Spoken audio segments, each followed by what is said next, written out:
Is there anything we need to put on the record prior to bringing in the jury? I don't believe anything other than what we've been talking about in the back. Yeah, I think the record was clear in the back. And you want to put your client already? Yep.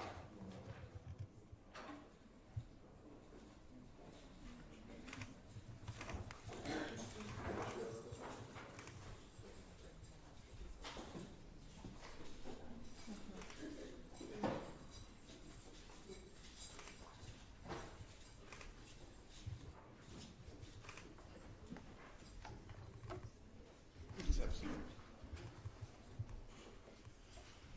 You ready to bring in the jury? Yes, sir. Go bring in the jury.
All rise.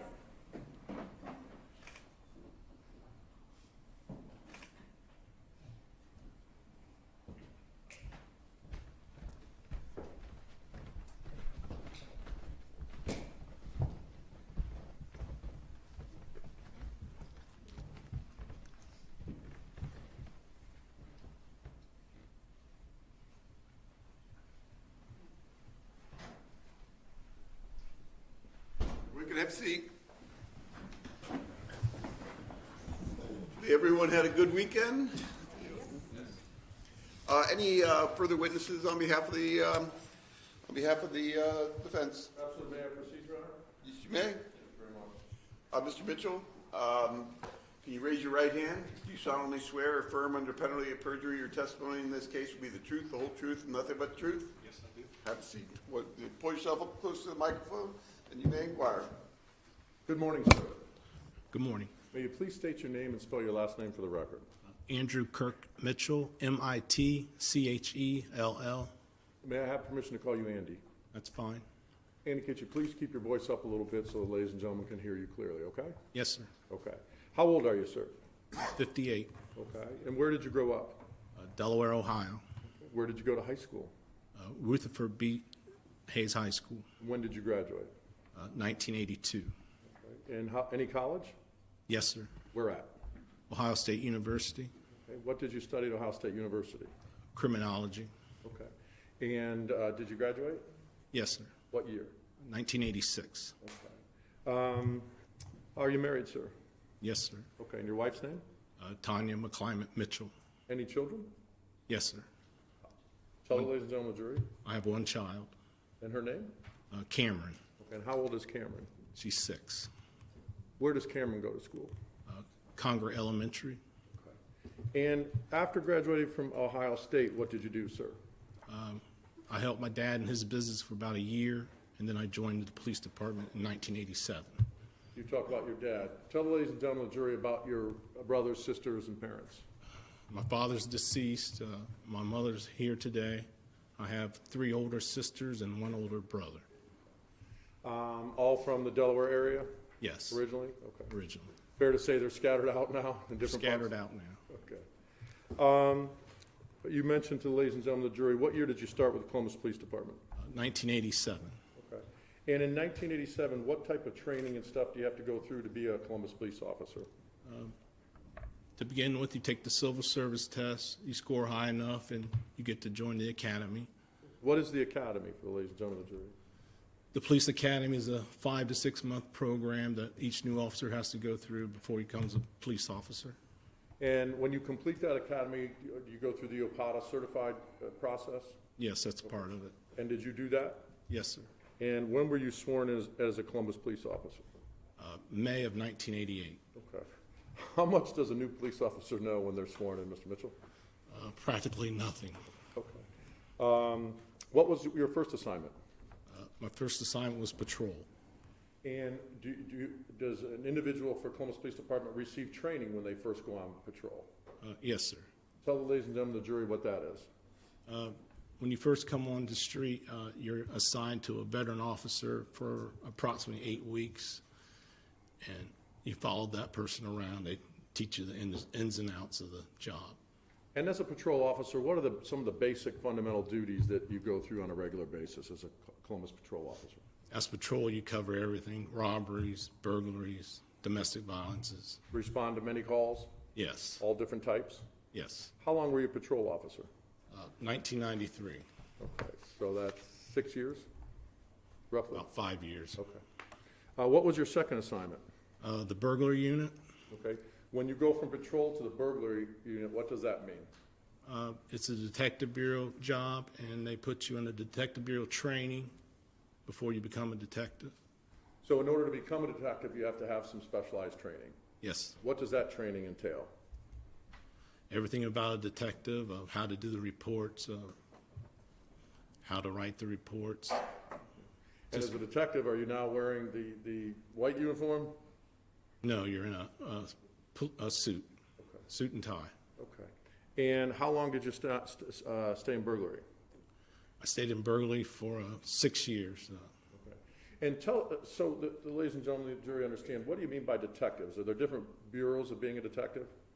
There's one detective bureau, but there's different squads in each. What are some of the squads? There's sexual abuse, there's robbery, burglary, fraud unit, Homicide, homicide. assault squad? Correct. Okay, so once you become a detective, you can have access to the other bureaus. Yes. Are there training, if you go from one bureau to another, is there separate training for that? Yes. Okay. So where did you go from the burglary unit? From the burglary unit, I went to the sexual abuse unit, Okay. Again, retrained? retrained. Okay. How long? How long were you in that unit? I was in that unit for 2 years. Okay. After that, where did you go? I went to the vice unit for my first time. Okay. That was 2001. 2001, and were you trained in detective as being a vice detective? Yes, sir. What does that training entail? Oh, how to pick up girls, what to use, how to park your vehicle when you pick them up, what to say to girls to try to get them to tell them what you want. What other types of crimes do you investigate when you're part of the vice unit? We did internet prostitution, we did street prostitution, we did illegal liquor sales, boot joints, anything to do with any type of vice people have. Okay. After the vice unit, where did you go? I left the vice unit in 2006 and I went to narcotics. Why? One of the reasons was my partner was leaving, so I really didn't get along with any other guys. They weren't my friends. We had a good relationship, so when he left, I decided to leave. Okay. And again, training again for the narcotics division? Yes, Separate than the training you've had prior? yes. Okay. How long in the narcotics? I only stayed there 6 months. Where to from there? I went to the missing unit. Okay. Missing, What are the responsibilities and duties of the missing unit, Detective Bureau? we investigated missing children mostly, or missing adults. Training again for that? Yes, sir. How long were you there? It was about a year. Where did you go from there? I went to, it was in the same unit, I went to exploited children unit. It was just another part of that unit, and I stayed there for about 3 years. And how about your next position? about 2009, I went to the forgery and fraud unit. Tell the ladies and gentlemen of the jury what the forgery and fraud unit is. We investigated stolen checks, stolen credit cards. People are getting defrauded. That's More, what we did. I'm sorry, I interrupted you. More white collar type stuff? More white collar crime. Okay. Yes. And how long were you there? I was there 3 years. When, after that part of the bureau, what detective bureau did you go to next? The next unit, I went to the homicide unit. Okay. And what were some of your responsibilities and duties in the homicide unit? We investigated suicides, DOAs, homicides, and sometimes assaults. Were you ever a lead detective in a homicide case? Yes, Okay. And is that where you met Detective Shepard? yes. Okay. And from there, where did you go, sir? I stayed there from 2012 to 2017, and I So went I'm to sorry, I apologize, 2017, okay. Why did you leave, why did you want to leave the vice unit, or excuse me, the homicide unit in 2017? Well, I really didn't want to leave, but 2016, we began the adoption process for our daughter. Okay. So what does that mean? How did that factor into whether to stay in homicide or not? Being in homicide, you got to work weekends, you got to work holidays, you got to work late. They call you in early. So my wife, excuse me, my wife and I decided that I need to change jobs. So when the vice unit became open, I decided to go to the vice unit. Who won that discussion between you and your wife? My wife won. So so as a homicide detective, you can be called out at any time? Yes, they can call you 24/7. 4 in the morning. Okay, all right. So you then go back to the vice unit, correct? Correct. And now, when you went to the vice unit in 2017 and you were there in 2018, were there differences from when the first time you were in the vice unit in 2022? Yes. Or 2002? Yes. And what types of differences? They seem to make sure, being the environment of today, they wanted to make sure they had accountability for you. So the number one thing that they did was we had to record all our interactions with the ladies we picked up. Okay, so there was a different process from 2002 to 2017? Correct. Okay. And you've gone through different divisions of the Detective Bureau. Why so, Mr. Mitchell? Why did you go to different positions? I was just trying to experience all the aspects of Division of Police, Different units, the different... different duties, yes. Okay, all right. And so now for the timeline, we're up to, what unit were you in 2018? I was in the vice unit. Okay, and what was your shift? We were 8A to 4P. Okay, you said we. Were you part of a team at that time? Yes, sir. Okay. Walk the jury through a typical day for your team in the vice unit.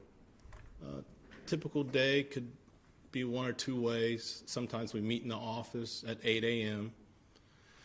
We'd get complaints. Each of us got a set of complaints each day from our sergeant. So we decide what we're going to work that day. Complaints on the west side, complaints on the north side. We also, another way we got together was the prior day we would say, hey, we're going to meet on the west side tomorrow. Let's meet at Hague and Broad. So the next day we'd all meet at Hague and Broad, and we'd investigate the west side for prostitution. And so in your different capacities as a detective, you're still a detective in vice, correct? Yes. But vice is undercover. Yes. The other detective bureaus are not undercover, correct? Not undercover, but they're in suit and tie. Yeah, so good. What would you wear in terms of being a vice detective? Oh, we could wear casual clothing, T-shirts, jeans, shorts, whatever we wanted. Why would you be able to wear that? We're just trying to fit in with the area that we were working. Okay. And while you were in vice, both in 2002 and then 17 and 18, would you come into contact with people who were non-compliant with arrests? All the time. What would you do in those situations, sir? Your training would kick in, and you'd hopefully try to get them under arrest by handcuffing. Okay. Would you try to de-escalate the situation? Yes. How so? By talking to them. Maybe there's something we can say to kind of calm them down. Would you answer questions? Yes. Why? That would make them more comfortable if we're able to answer questions. Okay. So in the general process, have you had issues where someone's been non-compliant when you're trying to cuff them? Yes. What would you do in that situation, sir? We try to use as less force as we can to make the arrest without injuring that person. When you talk about arrest in general, sir, are you, the ladies and gentlemen of the jury have heard some of this, is there's a difference between you're charging someone, is there a difference between if you're charging someone with whether or not you're taking them into custody? Yes. Explain that to the ladies and gentlemen of the jury. Just because we take them into custody doesn't mean we're going to actually arrest them. So sometimes we arrest, sometimes we don't. In terms of if you find the elements or probable cause for something, what do you then have to do with regards to the complaint? You'd have to find enough evidence to go ahead and arrest that person from the probable cause. And back in 2018, did you guys have discretion of whether or not someone went to jail or just was summoned in? If they didn't have any warrants on them, we usually just summons them. If they had some type of warrant on them, we would arrest them. Explain to the ladies and gentlemen of the jury what a summons means. Summons is just a court date, 7 to 12 days in advance, and they just have to show up for court in one of those days. So if you charge someone and give them a summons, you're not taking them into custody. Correct. They're not in custody. They just receive it's basically a ticket. Okay. And on your experience in Vice, have you had people try to flee? All the time. Okay. Have you had people try to resist? Yes. Okay. Have you been attacked before with a knife? No, I haven't been attacked before with a knife, no. Before this situation? Before this situation. And have you recovered weapons and stuff and your duties as a Vice officer? Almost daily. And so it's not uncommon? No. Okay. And in terms of when back then in 2018 with your team, were you guys allowed to handcuff someone by yourself? Yes. Okay, so you didn't need another person there? No. Okay. And is that what the training at the time? Yes. Okay.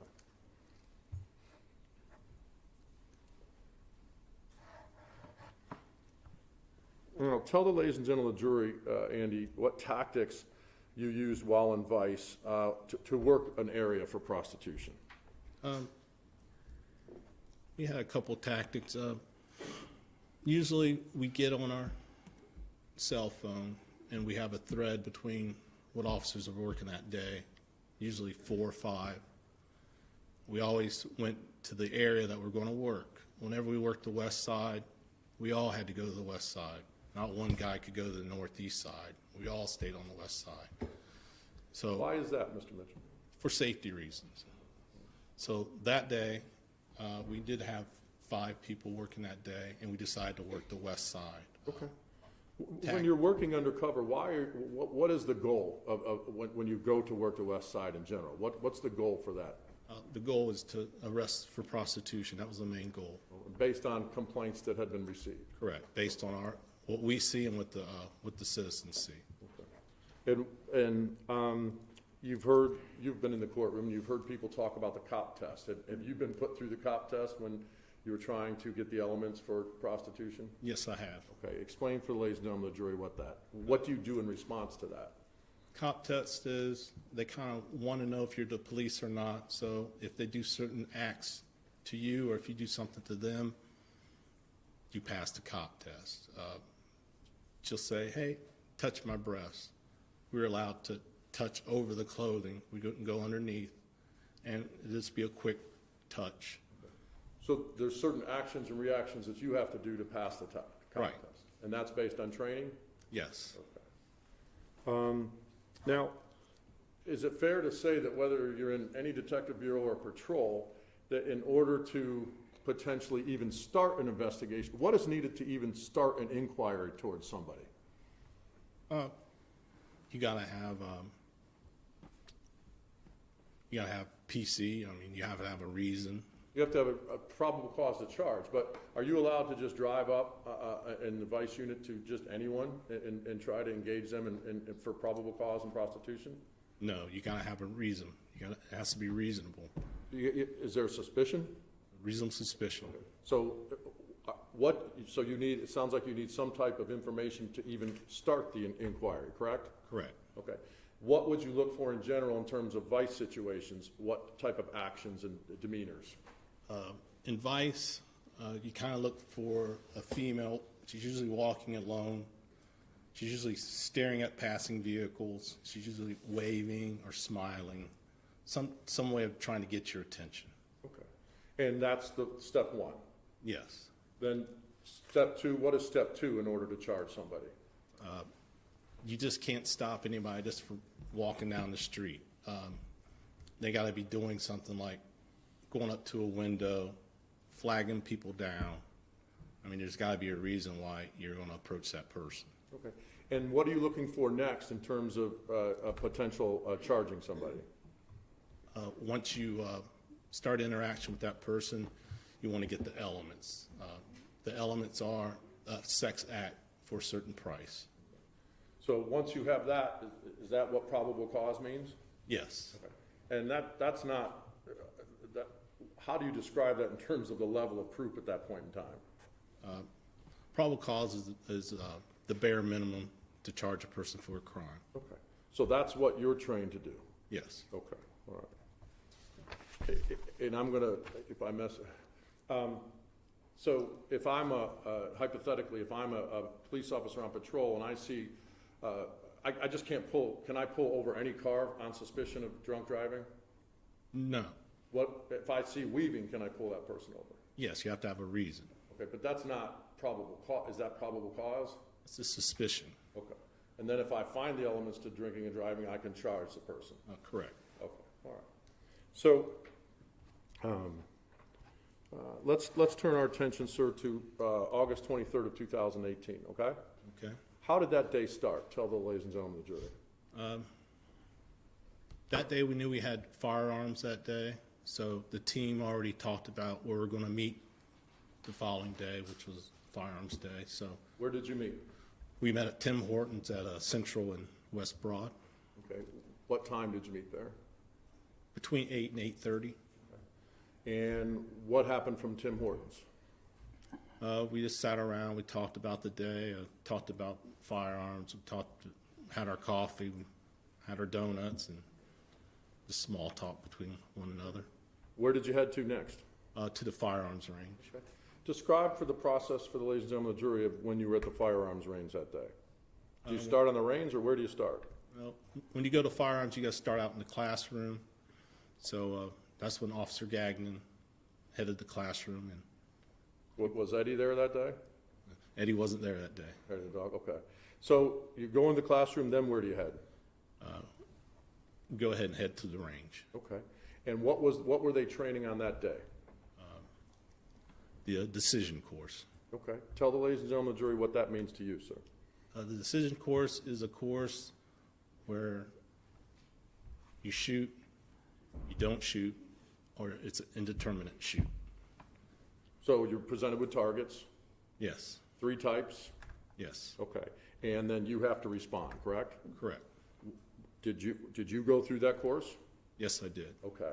And was there someone with you walking you through that course? Yes, we have a safety officer that walks with us. Okay. And are you shooting, describe for ladies and gentlemen of the jury the types of, how the angles are in terms of where you're shooting on that course. The angle, it's a paper target. It faces you. It can either come at you or go away from you. It's a threat when it's coming towards you. It's a non-threat if it's going backwards.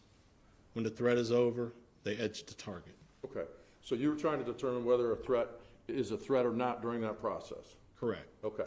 And is it fair to say it's straight ahead from you? Yes. Okay. And if it's a threat, you're trained to do what? Trained to shoot. Okay. What does it mean in those scenarios when the threat is over? How do you know the threat's over in those situations? In that situation, they turn the target edgewise, Okay. And what does that mean to you? that the threat is over. Okay. And so you have to determine with non-threats if it's moving forward, backward, indeterminate threats, moving forward, backward, and then threats. Correct. Okay. All right. And what are you wearing at that point in time?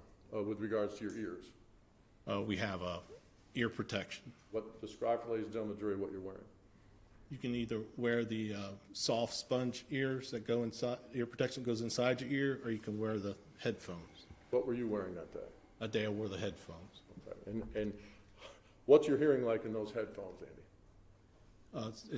You can't hear much in the headphones. Okay, all right. So you guys discussed, it's my understanding,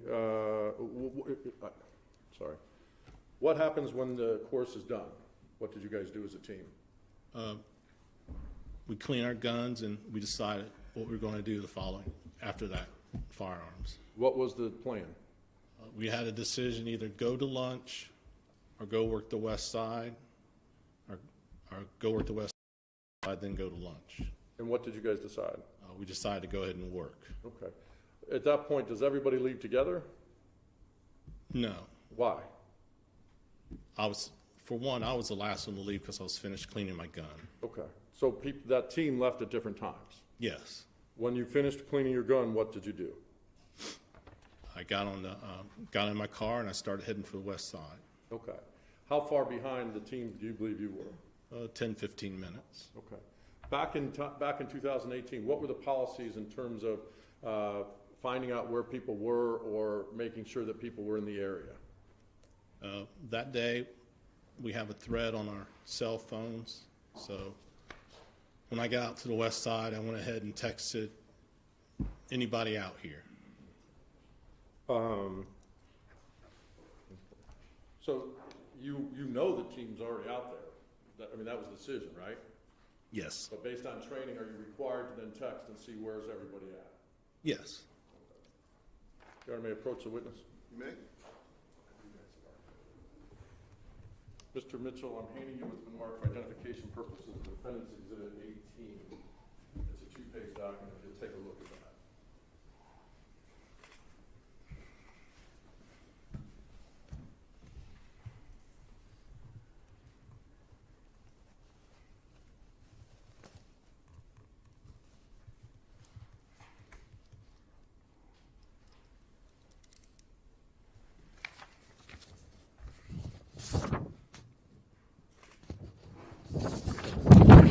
Who's on that thread?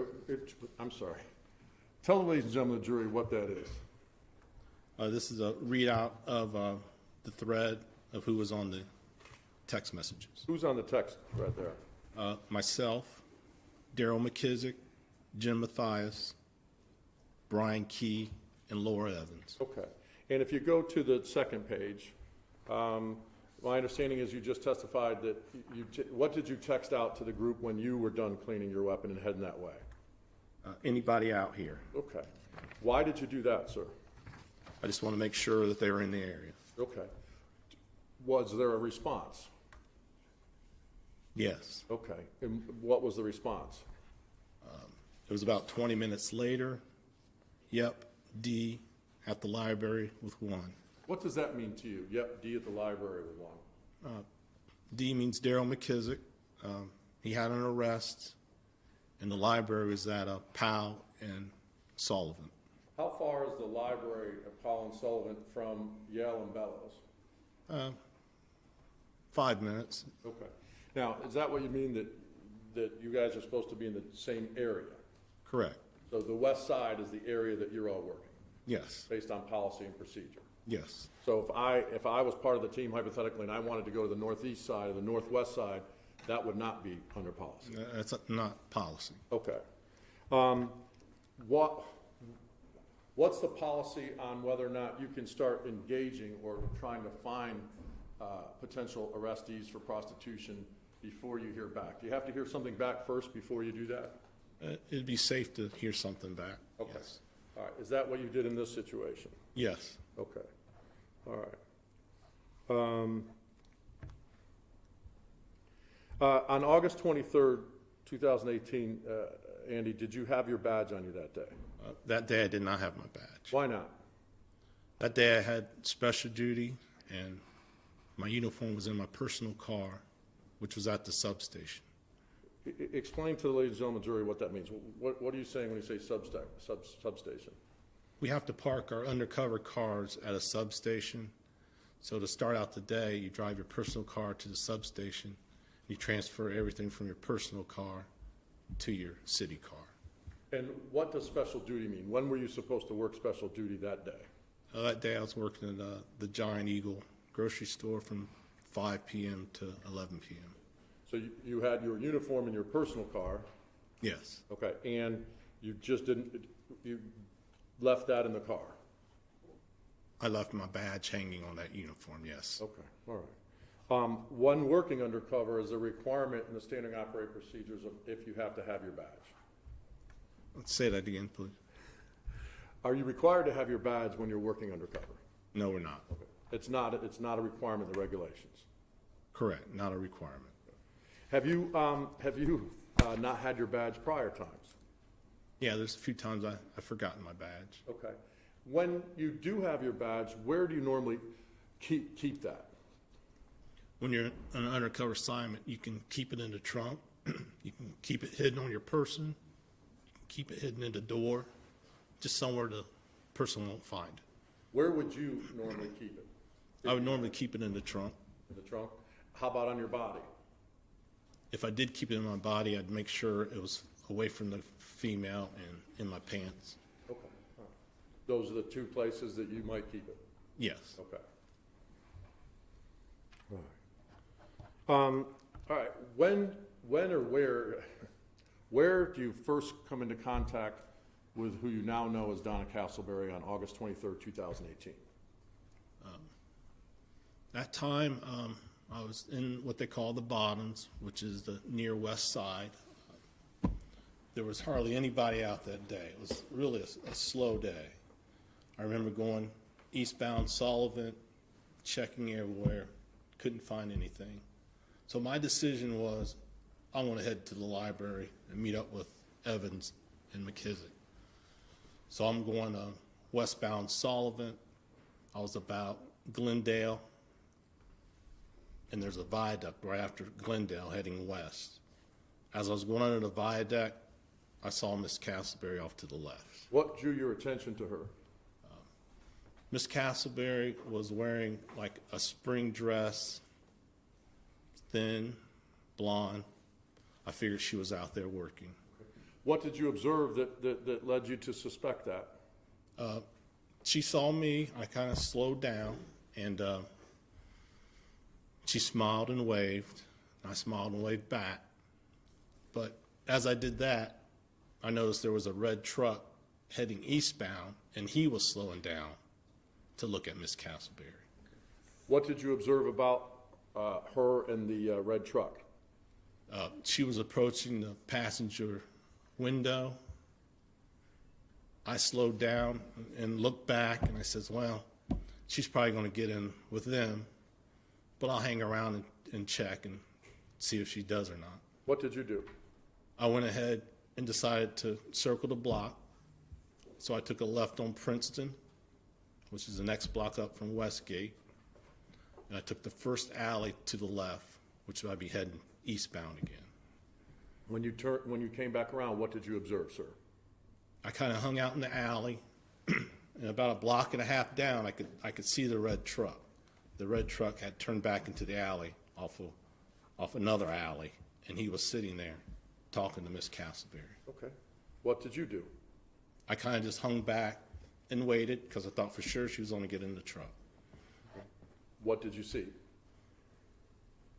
I saw communication between her and the driver of the truck, and then they must have not made a deal because the truck continued to come towards me, so she wasn't going to get into the truck. What did you then determine next to do, Mr. Mitchell? Well, I figured, I'll try her now since she's by herself. Okay. What did you do? I went ahead and continued eastbound in the alley, but I said, I got to hurry up and grab my city phone and hit the record button. Why did you do that? We want to record everything in case it goes to court. We want to make sure we have a recording. Then, what other measures did you do to make yourself ready to potentially go engage in that transaction? I wanted to make sure I didn't have my ID out. I want to make sure she couldn't see the recording. I want to make sure my paperwork was put up. There's times I've left my paperwork out, and they found that. So I want to make sure everything was put away. Where did you put away those things? Tell the ladies and gentlemen the I jury. put my affidavits, my reports. I keep them in a stack piled underneath the seat of the passenger side. I reach around back underneath the seat. That's where I keep my paperwork, On top of the mat or under the mat? under the mat. Okay. And how about your ID? Did you have your ID that day? Yes, I did. Where was that? My ID was in my pocket. How about handcuffs? I had my handcuffs underneath my left leg. Okay, and how about your phone? Where did you put your phone before you started conversation with Ms. Castleberry? My city phone was in the door pocket of the driver's side. How about a walkie-talkie? Where was your walkie-talkie that day? I left my walkie-talkie behind in my personal car. How often do you have the walkie-talkie when you're working an area for prostitution or solicitation? We usually keep the walkie-talkie in the trunk. We don't keep it in the cab with us. Why? Because sometimes it would go off and people would hear, so you want to put it away. And sometimes they look under the seats and they look for the walkie-talkie. It's a big item. Okay. And what do you see next? Do you approach Ms. Castleberry? She approaches me. Okay, what happens? What do you observe when she approaches you? Usually, when she was coming towards me, she came at a quick pace. And usually I would take my personal cell phone, which was on my lap, and I would text, "Hey, I'm trying one at so-and-so. Come to the area." She came over so fast I didn't have time to text. Was there any text messages that you see in defendant's exhibit up there of a text message from D or whoever saying, "Hey, I'm gonna approach one"? Not that I believe.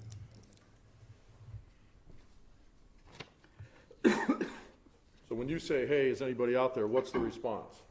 I didn't get a response for like 20 minutes. But what is the response after the 20 minutes?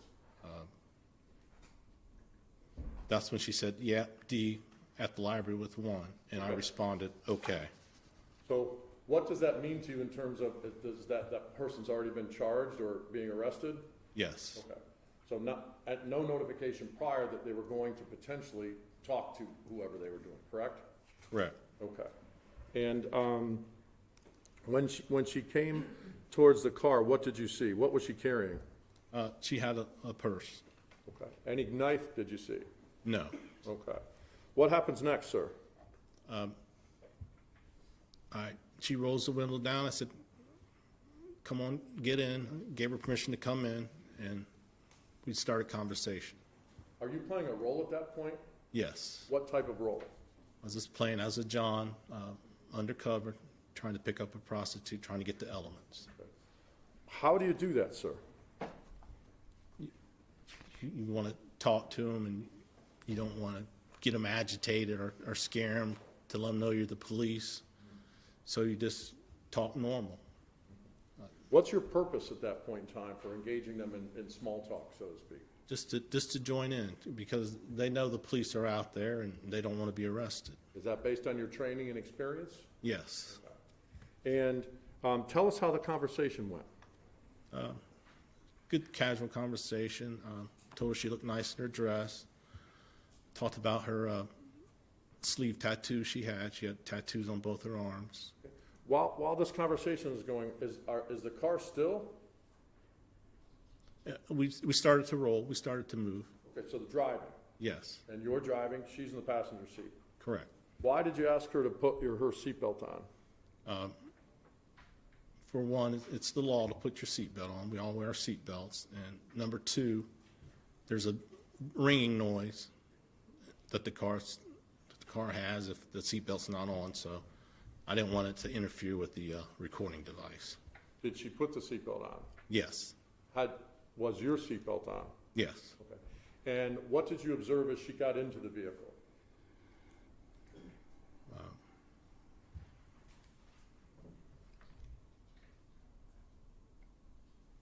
With regards to what was she carrying, things of that nature? She was carrying her purse. Okay. Did you observe a knife at that point in time? No, Okay. didn't observe a knife. And so the small talk's going and you start driving. Correct. What's your purpose of where you want to go, sir? At that point, I was at Westgate and Sullivan, sitting at the stop sign. I wanted to go left. Off Princeton, there's an area where we're always, not always, but 90% of the time, we take the girls there. It's a lot where we do our takedowns. We're only like 2 blocks off, so I'm thinking to myself, I probably won't be able to get any elements within a couple minutes. So she suggested that we go right. Okay. So I went right on. Remember what street it was you took a right on? I took a right from Westgate onto Sullivan. Okay. So why didn't you go where you wanted to go, Mr. Mitchell? Like I said, I didn't have enough time to make my elements. Okay. If you went where, hypothetically, if you went where you wanted to go, what might that lead to? Well, usually you go where you want to go, but when they mention they want to go a certain area, you go ahead and go with them because sometimes it scares them. So I didn't want to spook or anything, so I went ahead and went what way she wanted. Okay. What happens next, sir? We start negotiating what I wanted, what kind of sex act I wanted for a certain price. Okay. And based on those negotiations, what happens next? I mentioned that I wanted head. She said $20, and I said that was cheap. She kind of laughed and says, okay, $30. And of course I said, that's too expensive. So we settled on $25. So there's agreement. What's going through your mind at that point in time once you settled on a price for a sex act? I had enough to make my arrest. What did you do next, sir? I believe at this time we were on Bellows, heading west, and she told me to take a right. So she's directing you. Yes. And where do you then end up? We take a right into the large parking lot where the big apartment building is. Had you been to that specific spot before? I've been there, but never to do a takedown. I knew the area, but very little. Okay. So what happens next? You then pull the car over? As I'm going towards the back of the lot, she wanted me to go behind the building, but I didn't want to go off and hide. I wanted to be out in the public in case something happened. So I immediately went to the right, and I blocked her in at the gas meters. Why did you block her into the gas meter? We're all in our 50s now, and the females run from us daily. We don't want to chase them. Okay. And was that a standard procedure that was used in the unit back in 2018? Yes. Okay. And there's been talk, you've heard talk in the case about childproof locks. Tell the ladies and gentlemen of the jury about the undercover car and how that is. Just like all modern cars, they usually have the childproof locks, and I've always had mine on it. I never take them off. They just, from day one, it's always been on. What do you mean it's always on? I never hit the button to take it off. I never hit the button to put it on. Okay, so what, it was on and it always on from your understanding? Yes. Okay. So was there a conscious choice that day with her to say, hey, I'm going to make sure that these are on? No. And then when you have probable cause, so the next step, you identify yourself as a police officer. Yes. How was her reaction? Kind of like stunned, like she didn't believe I was a police officer. Has that happened before? Yes. Okay. What do you do in those situations? You try to calm them down. You try not to get them too upset. You don't want them to start fight or argue with you. So you just try to talk to them calmly and say everything's going to be all right. What did you do in an effort to convince her that you, in fact, were the police? I told her I'd show her my ID, which was in my pocket. Did you show her your ID? Yes, I did. Okay. What else did you do? She told me that that could be a fake ID. So I says, I'll call my buddies. They're a few minutes off. If you just sit there calmly, everything will be okay. Did you actually call your buddies? Yes, by text. By text. Okay, so you texted them. Okay. Where is your attention when you're texting, sir? On my phone, Okay. Where was the phone kept? on my lap. Okay. And where was your attention on Miss Castleberry when you were texting your buddies? I was trying to keep attention on her, but I wasn't keeping full attention on her. Okay. What else did you show her to try to convince her that you were in fact a police officer? During the course of I'm talking to her, I figured all I have is my ID. I didn't have my badge. So I told her, I got some paperwork I could show you. I pulled some paperwork out from behind the seat, and of course she says, that could be fake paperwork. And I said, it has municipal court on it. You can get that at the courthouse, she says. I said, yeah, if you're a police officer, you can get at the courthouse. So did you answer her questions? Yes. Okay. At this point, are you angry or upset? No. Okay. Was this a process of showing her different things at different times? Yes. Okay. So it's not like you didn't just say, hey, here's this, this, and this right away, correct? Correct. Okay. And then what type of language did you use with her to try to show her that you were a police officer? Well, I asked her if she had any warrants, and what I said is 50. And I told her, you know the lingo. I know the lingo. What's a 50 mean?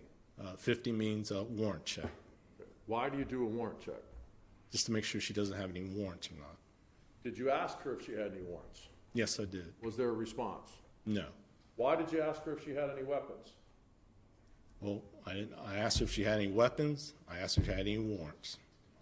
Did she respond to you on either of those? No. What did she do? She was more worried about wanting to see my badge and better identification. At some point, I think you've heard it here, that you said, so you still don't think I'm a police officer. What was her response? She said, oh, I didn't say that. Okay, what goes through your mind at that point, Andy? At this time, I believed that she knew I was a police officer. I showed her my handcuffs. I showed her my handcuff keys. I told her I was on a call, my backup. Showed her paperwork. What did you tell her about whether or not you were going to take her into custody or not? And I tried to calm her down by saying, hey, if you don't have any warrants, I can summons you. You won't have to go to jail. And I'll take the handcuffs off. So you had no idea, did you have any idea if she had a warrant at that time or not? No, I did not. Okay. How do you find out if someone has a warrant? You call in the records. Okay, and what does then records do? Records checks the computer to see if she has any outstanding warrants. Okay. Do patrol officers have access to that computer in their vehicle? Yes. Do you have access to that information in your vehicle? No. Do you have access to that on your phone? I guess if you have the internet on your phone, you can, but you can't verify it. The records verifies it. Okay. And so that's what a 50 check means. I'm going to call in to verify. Correct. Okay. And have you had people not answer questions and not believe before, and then you went and verified warrants? Yes. Do you normally handcuff those people during the time? Yes. 95% of the time you want to handcuff them, yes. Why, sir? For our own safety. Did you tell her that you were going to handcuff her? Yes. Okay. How many times? A couple times. Okay. And how would you describe the demeanor of her, or the type of conversation between you and her at that time before the individual walks by? It was calm. I was able to text. She was unhandcuffed. We were talking back and forth. I didn't see any problems coming up. Did you see the knife at that point? No. Okay.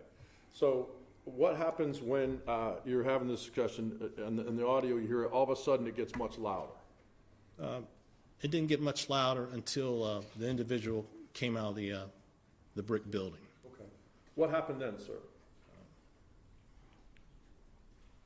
At that point, I was still showing her my paperwork, still calming her down.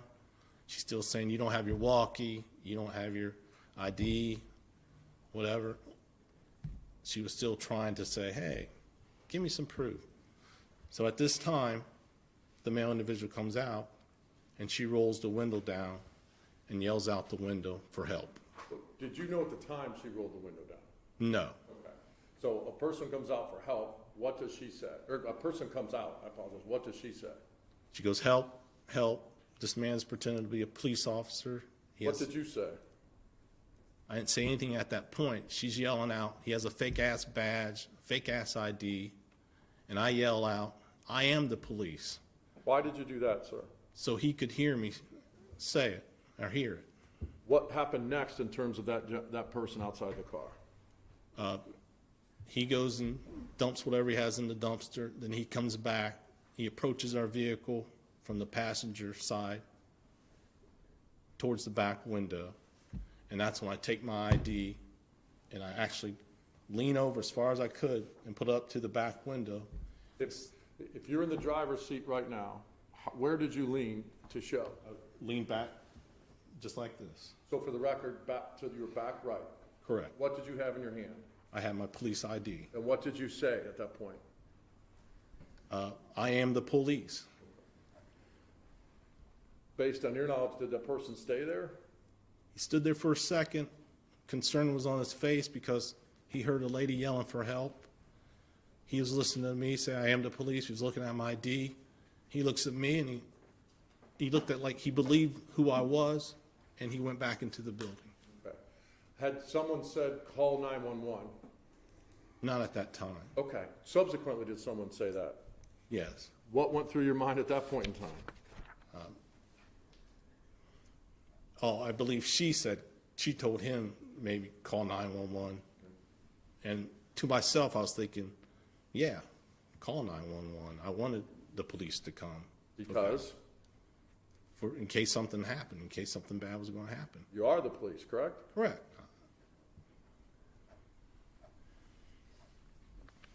Now, while you're texting, on that text chain, who gives you the information about the cross street? That was before the individual came out of the vehicle. I was texting, and I knew Bellows, but I just didn't know the cross street. Did you ask her? Yes. And she gave you that information? Yes. Okay. So, after the gentleman went inside, what happens next, Andy? She continued to get upset. This is when she started to raise her voice, and I became concerned. What did you decide to do at that point in time, Mr. Mitchell?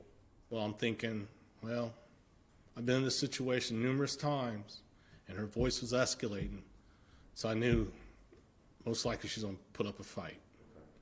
And did you say, fuck you, I'm going to cuff you? That's correct. I was frustrated because Why were you frustrated? she wasn't listening to what I was saying. She didn't believe me.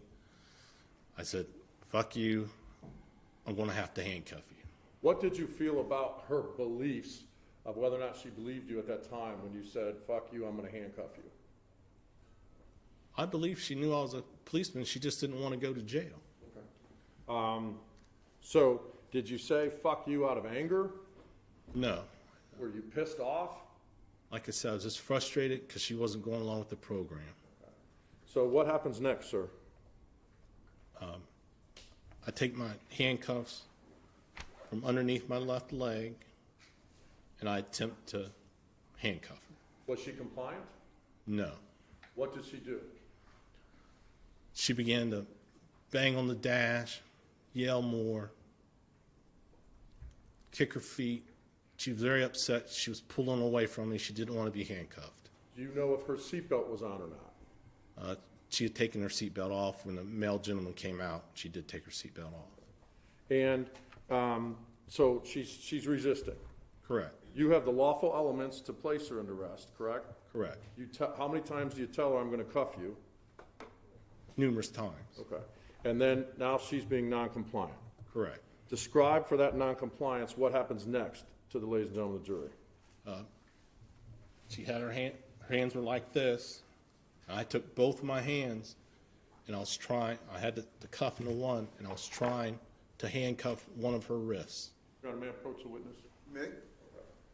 If I'm Miss Castleberry, just so ladies and gentlemen can see, describe, ladies and gentlemen, where my hands are, if I'm her.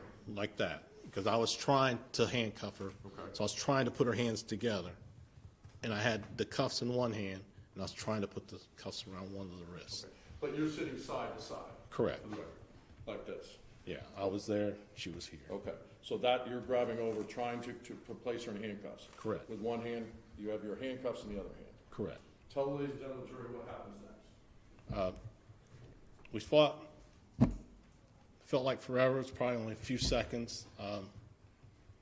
All of a sudden, I see that she'd cut from the tip of my thumb to my wrist. And I didn't even feel it. I saw it. I couldn't believe it. What did you think at that point when you saw it, Mr. Mitchell? I said, where did that come from? Because I never saw a knife. So I was kind of shocked that it was there. Did you then see a knife? That's when I really observed into her hand, and she had a knife palmed in her hand. What do you mean by palmed? She had it like this. May I approach the witness again? So this is the knife. You can describe for ladies and gentlemen, jury, how she palmed it. She had a palm like this, and the end of the blade was sticking out. When you saw that, sir, and after you had seen the injury to your hand, was your hand bleeding? Tremendously, yes. When you saw that and you saw the edge of the knife, what went through your mind? I got to get this knife. That was my main goal. I wasn't even caring about the handcuffs at this point. I wanted to keep the knife away. What was your belief about what she was trying to do to you? I believe she was trying to kill me. She was trying to stab me again. She was still putting up a fight. Okay. What happens next, sir? We continue to fight. At some point, which I don't remember, only from the video, she grabs my handcuffs and she throws them out the window. Okay, sir, I don't want you to say anything about what you've seen on the video. Okay? Okay. What did you perceive in that vehicle at that time? What was describe the struggle now? You just told the ladies and gentlemen you're trying to get the knife, right? Right. Describe for them what you were doing. My goal at that point was not to have her stab me again. My goal was to keep the knife as far away from my neck as possible. So we were basically fighting over the knife. Okay. Did you ever have control of the knife handle? Never had control of the knife. Okay. Where was the knife when you guys were struggling for it? The knife was still palmed in her hand. Okay. What happens next, Mr. Mitchell? After a few minutes, or probably a few seconds of fighting, somehow she was able to twist her body and put her back up against the dash. So she's in the front seat, Yes, still at the passenger side, yes, and she twists her body so that her back is facing the windshield of the passenger side. yes. She was more towards the middle of the dash. Okay. And do you still have? Are you still Still fighting with holding her on, hands? still holding on for dear life. Okay.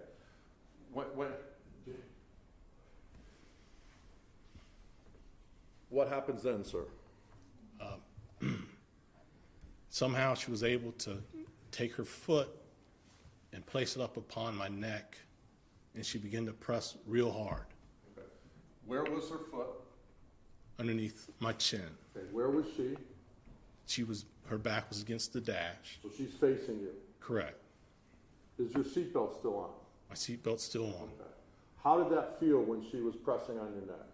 She was pressing really hard, and I figured I could wiggle out of this. I can get out of this, is what I'm thinking. So I attempted to wiggle out, but the more I turned, the better grip she got on my neck. Were you still trying to control her hands? I was still controlling her hands. Okay. Your Honor, with the court's permission, may I have Ms. Stevens help with this? Yes. Okay. I'm sorry. Go around and come up through. If you just kind of maybe slide over this way, sir. No, you can still face this way. Okay, push it back a little bit. So if that's the drive, now come over. You're in the driver's seat. And so, go all the way over, Mr. Mitchell. Okay. So you're saying Ms. Castleberry's in the center there? She's in the center, Okay. sitting on top of the console with her back against the dash. Okay. Where are your hands? On her hands, Okay. just like this. Okay. And where is her leg?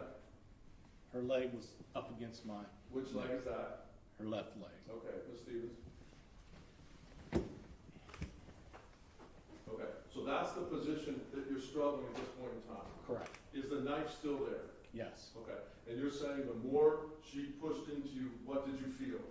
My head was against the backrest, and she had a pretty good leverage on my neck, so she was pressing as hard as she could. What did you think she was doing to you? Thank you, Ms. Stevens. What did you think she was trying to do to you at that point in time, Mr. Mitchell? I believe she was trying to kill me. Why?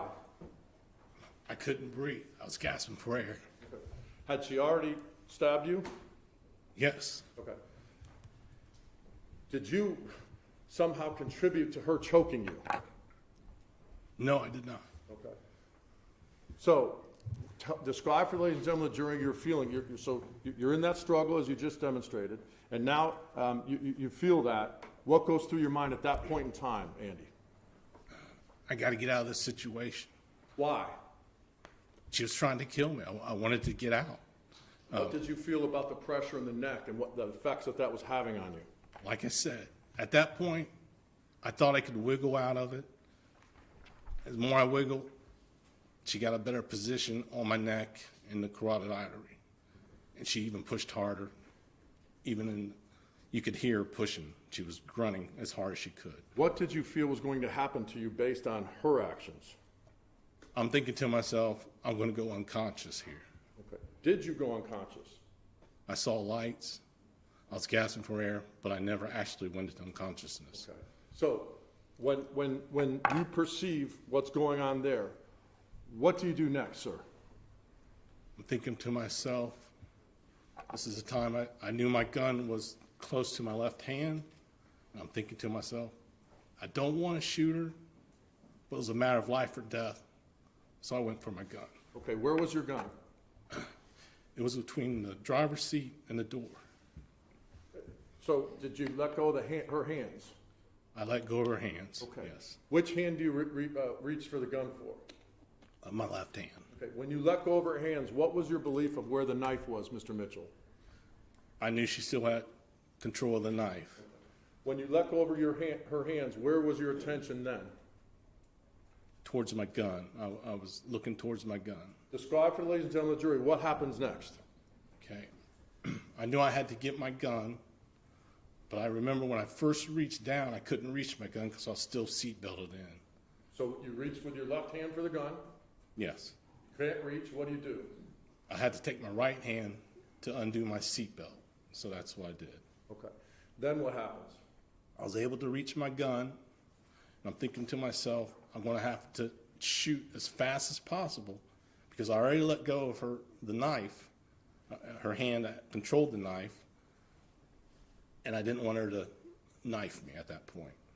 When you grab the gun with your left hand, what do, sir? I brought the gun up to my chest. It has a holster, so I had to take the holster off. So I took my right hand, ripped the holster off, and I immediately started firing. Where is Donna Castleberry in relation to you, you believe, when you fired the first shot? I believe she was next to me, heading towards the back. Okay. So your attention goes to your gun, can't get the seatbelt, then you do it, reach and look, and you believe she's next to you, Yes, heading to the back. yes. Why did you fire your weapon at that point in time, Andy Mitchell? I was firing to protect myself. I didn't want her to stab me again, so I was trying to prevent that from happening. What did you believe she was going to do to you? I believe she's going to stab me again. She was trying to kill me. Why did you believe that? She already cut me once. She just got done choking me. She was trying to kill me. You fired the weapon. Yes. Okay. How many, do you remember with what hand you fired first? I fired with my left hand. Okay. And do you remember, okay, what do you do then, sir? I shot the gun probably about 2 or 3 times. I don't remember. I'm still in my seat. She's in the back. I kind of half turn to see where she's at. Okay. What do you do then, sir? I try to see what's going on, see if I could see the knife. Where do you believe the knife is at this point? I still believe the knife was in her hand. Do you fire the weapon again? Yes, I did. With what hand? At this time, I believe it went to my dominant hand. Why, that's the hand that was injured. Right. Why did you fire with your right hand? Only thing I can think of is I'm used to firing with my right hand, and it just instinctively went to my right hand. So you didn't think, hey, I'm going to move to the left hand. Instinctively, it went from the left hand to the right hand. Correct. Okay. Why did you fire again as she was moving from beside you to the back seat? I was still in danger. I thought I'd be in a worse position her from being behind me because I really couldn't see what she was doing. And so you pivoted. I pivoted. Okay. Now, you just told the ladies and gentlemen of the jury that you believed in your seat and when you pivoted, correct? Correct. Okay. You've been asked that multiple times, right? Correct. Okay. When you gave your first statement to Detective Pelia,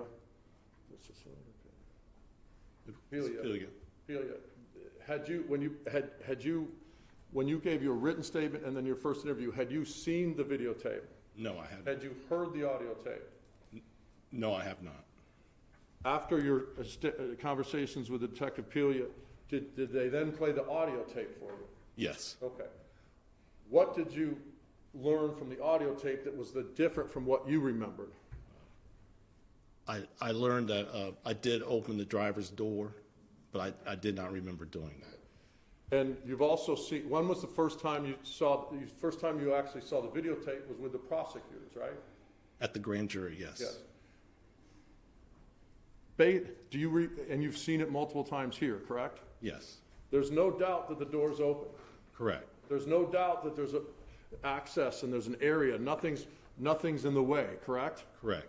Is that what you remembered? That's what I remember. No. What did you remember about whether the door was open or not? I believe the door was closed is what I remembered. Okay. So even as you sit here in this courtroom and watch the door being open, and that's not what you remembered, correct? Correct. Okay. That's not what you perceived at that point in time. Correct. Okay. And if they asked you, no, I'm sorry, that's a bad question. So the video and the audio doesn't change your belief about what you perceived in that car? Correct.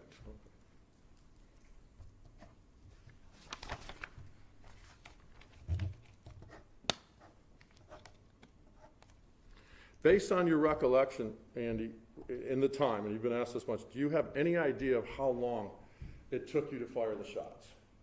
No, I do not. Do you have any idea of how long the struggle with Miss Castleberry was? No, I do not. Why not, Andy? When you're in a traumatic situation, it's hard to measure time. Did you have a time clock there, right? No. Okay. What was going through your mind each and every time you fired the shots, Andy? I was fighting for my life. I was trying to avoid from being stabbed again. Describe for the ladies and gentlemen of the jury what you felt and perceived when you were in the front firing towards the back. What was Miss Castleberry doing? She was flinging her arms violently. She was kicking her feet. She was yelling. I'm thinking, she already stabbed me once. I didn't see the knife. She could stab me again. She could have a second knife.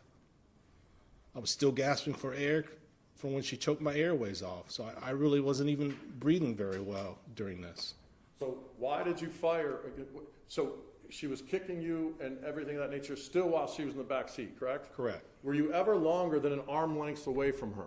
We were very close proximity. It's a small, compact car. We were right on top of each other. What was your belief about her being a threat when she was in the back seat? She was definitely a threat. She was worse of a threat being in the back seat. But you turned and faced her. Yes, I did. Okay. And at that point in time, where did you believe the knife was? I believe she still had the knife in her hand.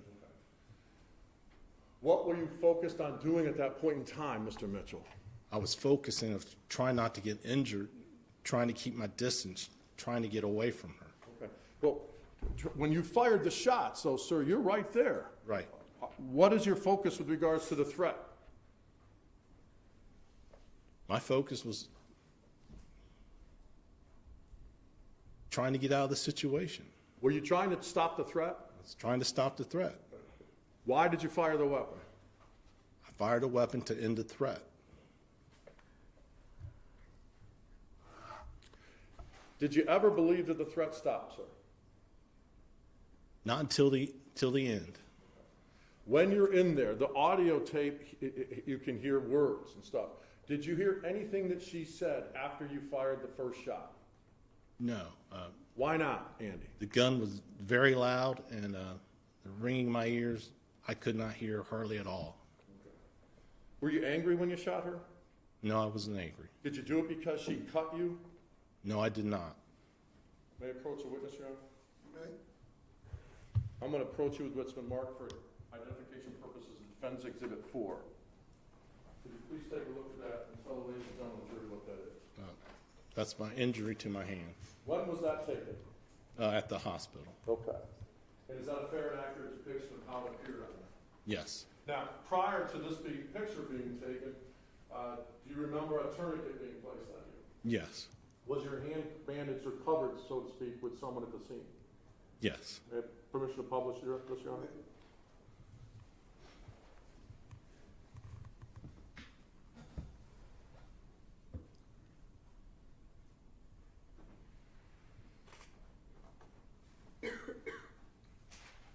So that's how it appeared after you had treatment at the scene, after you were taken by the medics, correct? Correct. How many stitches did you receive? 34. Okay. How many surgeries? Just one surgery. Did you have a blood transfusion? Yes, I did. Okay. Do you have a scar? Yes, I do. Show it to the ladies and gentlemen of the jury. It might be hard to see from that distance, but it's from here and all the way up to the tip of my thumb. Do you have use of your thumb, the end of your thumb now, Mr. Mitchell? I do now. Okay. Did you after that? No, I had to go through 2 months of rehab on my index finger and my thumb.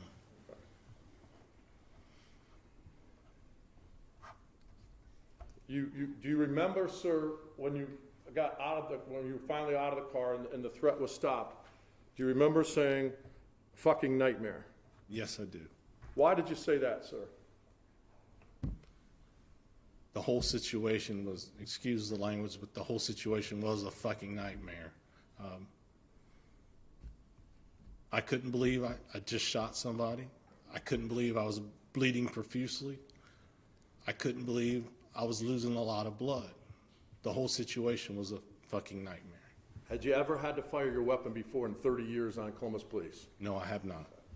Is that every officer's fucking nightmare? It's every officer's, anybody's nightmare to shoot anybody. It's a nightmare. To take any life? Yes. Okay. When you were firing your shots, what did you believe whether or not Donna Castleberry was a threat to you? I believe she was a threat to me. She was trying to take my life. I was in fear of my life. And based on your training, when do you stop shooting, sir? We don't stop shooting till you believe the threat is done. What was your perception of time during that whole process, Mr. Mitchell? I thought it went very quick. Sir, for the record, I'm gonna have you mark the time, and we'll first start with 12 seconds. Ready? Now.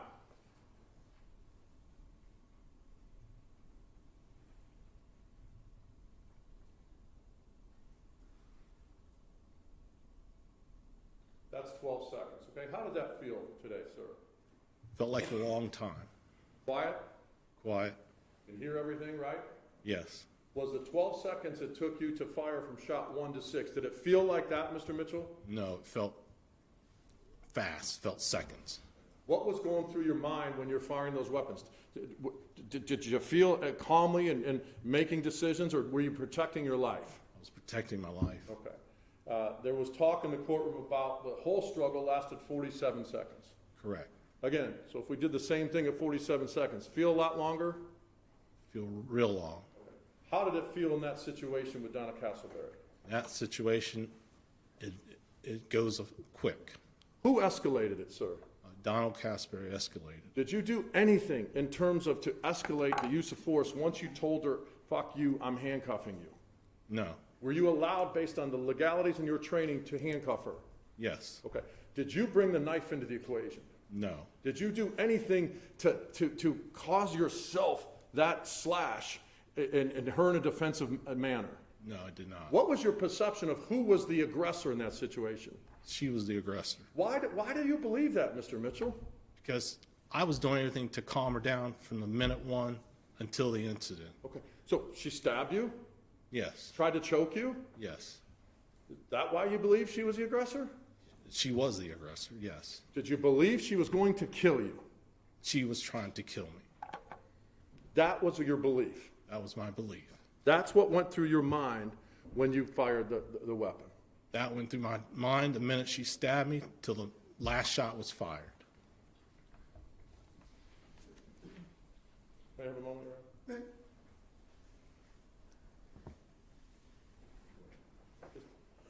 And this is just, you keep saying Miss Castleberry. You didn't know who she was then, correct? No, I did not. Had you ever seen her before, had any interaction with her in any way, shape, or form? No, I have not. Okay. Mr. Mitchell, that's all the questions I have for you right now. The prosecution will have some for you. Okay, thank you. What we're going to do, ladies and gentlemen, we're going to take a 15-minute break right now, because Tammy will scream at me if I don't. Hold on. Do not discuss this case among yourselves. Do not permit anyone to discuss it with you or in your presence. It is your duty not to form or express an opinion on the case until it is finally submitted to you. All rise.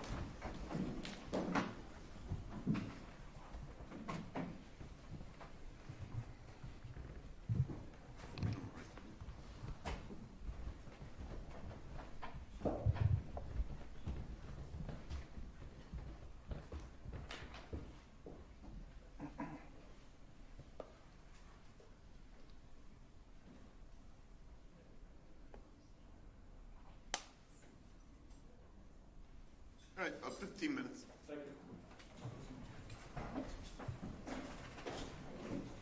Step down.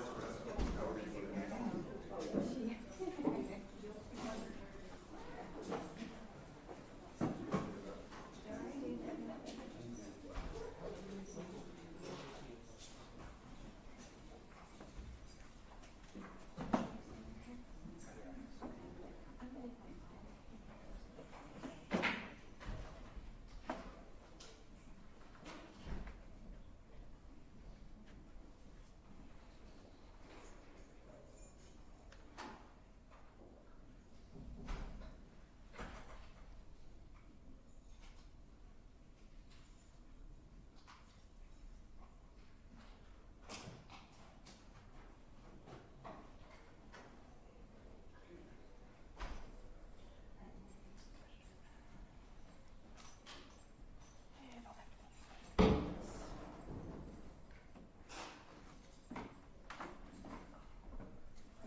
We'll see on the side for the last one he's bailing, but I've got to do expert, so it's just too much. Yeah. But I did it already once before. Maybe it'll be good to switch it up.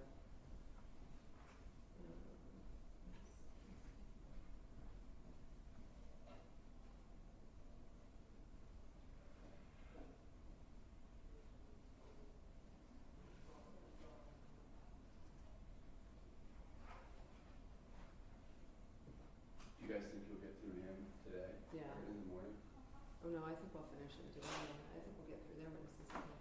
We'll get their expert on this afternoon. Hey, Joe. What's going on, man? How are you? Here to watch your client. What's new, anything? What's that? Any jacket games or anything? I'm going Wednesday. Oh, nice. I might go down to Cincinnati tomorrow for the Reds opener. Oh, cool. Is it supposed to be, how's the weather? What's that? How's the weather? Should be alright. No rain. Lows. High 60s, low 70. I was supposed to start a trial today, and then that went away. So now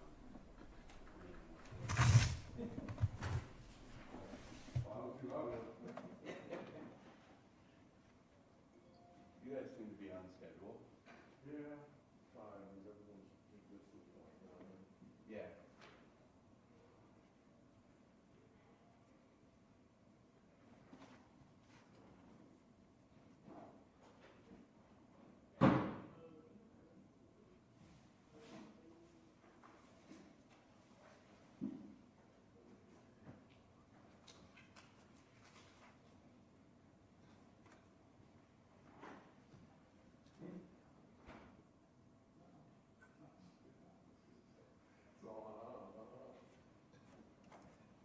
How you doing, man?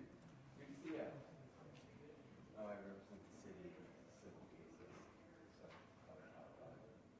since Mark was around, if there's any questions on the application.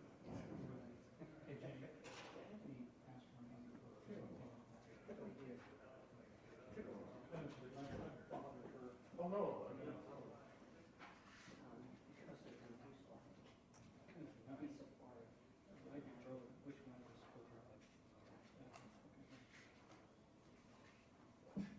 She's telling Mark I was supposed to. So I filed today. So I'm on LA, so now I'm thinking of Cincinnati.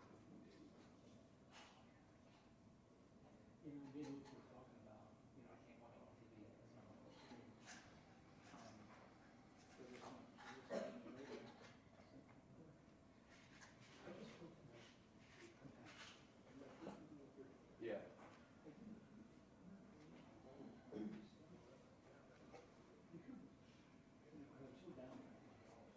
Yeah. Dumping all that payroll was frustrating to watch. Especially because I thought all the moves we had made, and then Jonathan India and a couple other guys are ahead of schedule. I thought that, okay, that means they're gonna load up, have more pieces, because the rest of the division's not great. Yeah. Hey, what's up?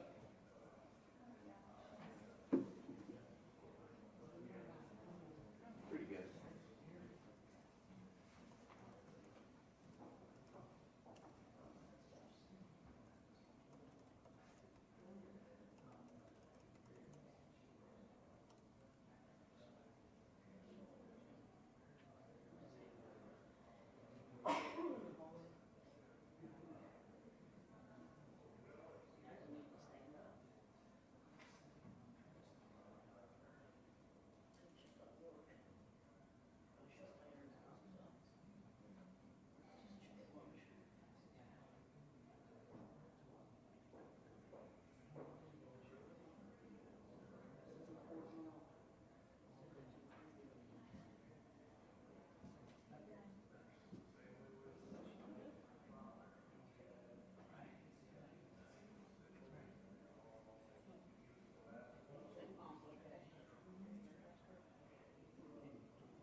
Wonder what's happening downstairs. Oh, yeah. The closing arguments in the Husel case are happening Yeah, I saw that. this morning, so it's one of those things like if I was down there, I'd want to know what's happening up here. Or up here, I want to know what's happening down there.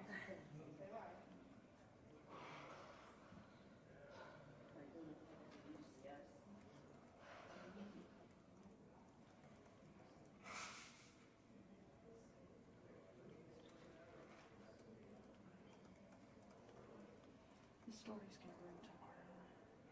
Yeah. I originally dated it for Wednesday because I didn't know what the timing was going to look like. Yeah, I should be able to get it. Well, I'm going downstairs.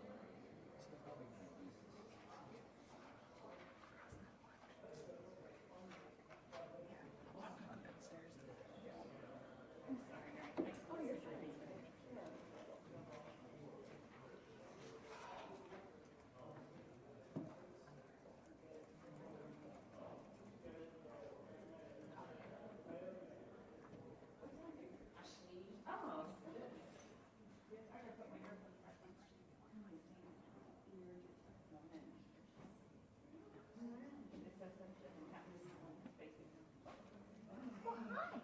It's downstairs. It's gross in that one. It's really crowded. Yeah, it's gross. Like you walk out and you just feel gross.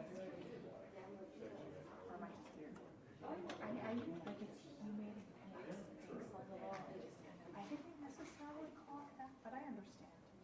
I walked in and like the first, like, I got to the threshold, I'm like, oh, gross. Yeah, that room is gonna be. And then I'd watch from up here until lunch. And then go back downstairs and get ready for it. She's like, I'm gonna have to write over lunch. I have my youngest too, so I can't be going upstairs. So they're not overly pressing. Well, there's no pressing. I go pick up my children.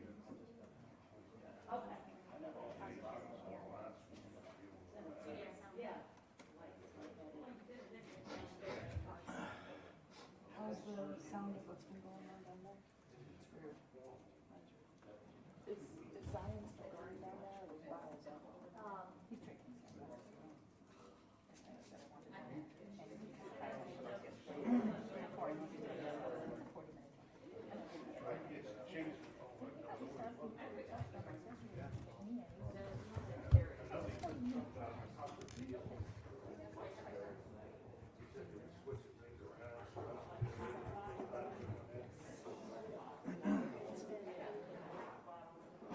He started earlier too. He started probably about a half hour before this. Stuff here was about to like yeah. Did you see him take out? I literally saw him get up and say good morning. And that was it.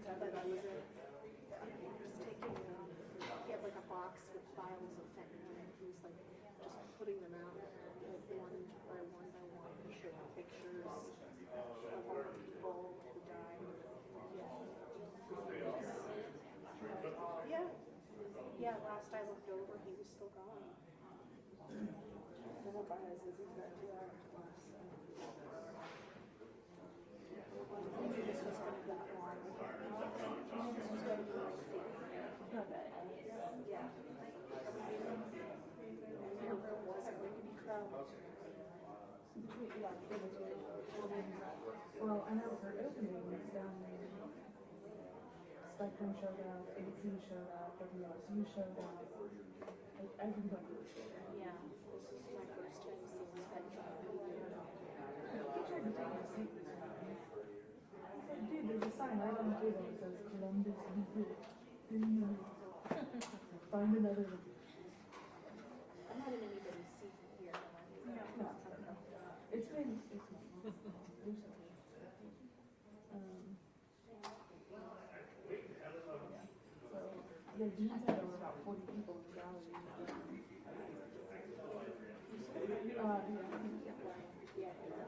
We're gonna it's 14 families, so one person each is 14. Some of them are more than one, so we'll say 2, it's 28. Plus, It's bigger than this courtroom. The one where that one's happening is bigger than this it's one. bigger than this one. It's like the special courtroom they use for the ones that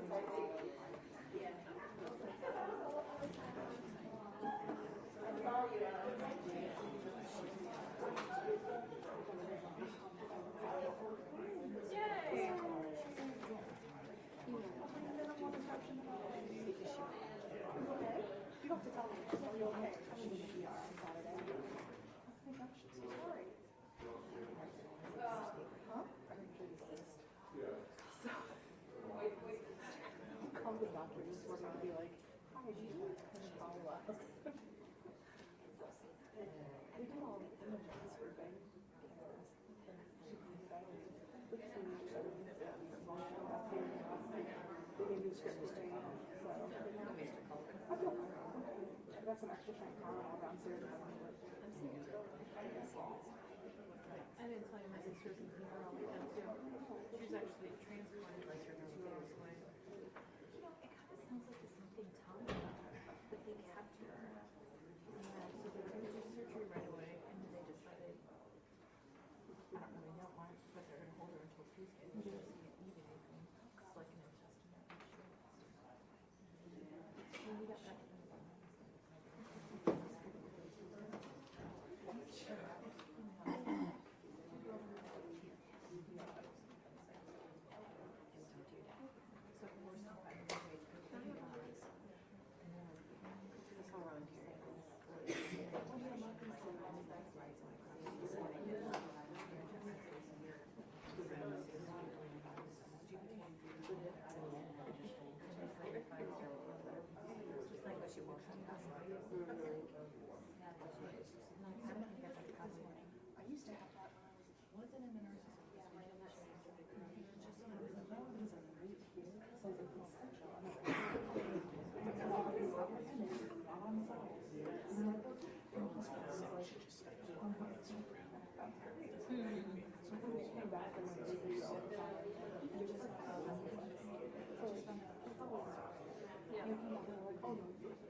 You already sent me that.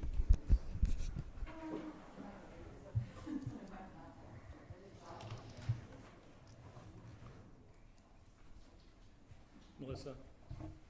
Yes. Gonna need both Elmo and, Did you guys tell them to bring them out? Okay.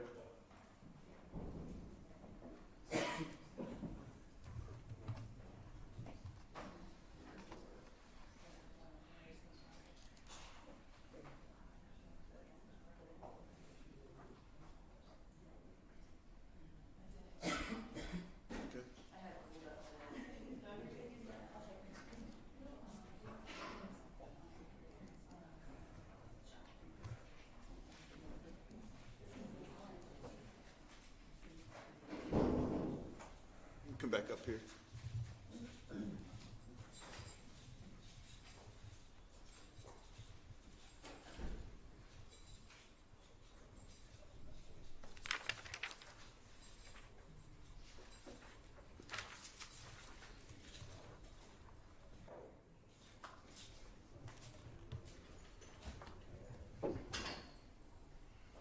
Do we need to put anything on the record prior to bringing in the jury?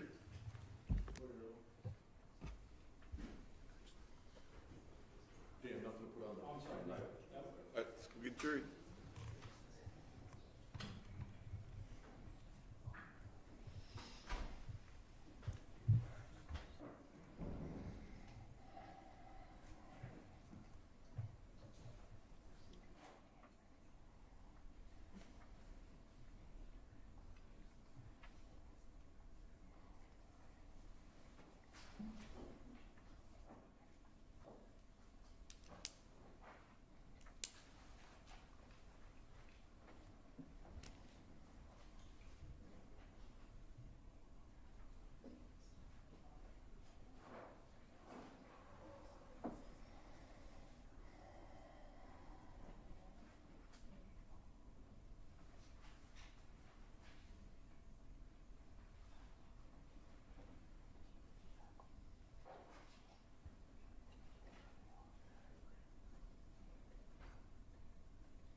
can have a seat. Mr. Mitchell, you're still under oath. Any cross-examination?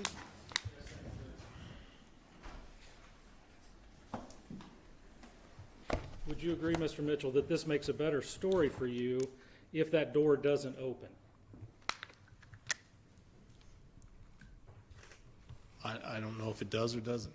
If that door doesn't open, you just told this jury one of the things you were trying to do was to get away from her, right?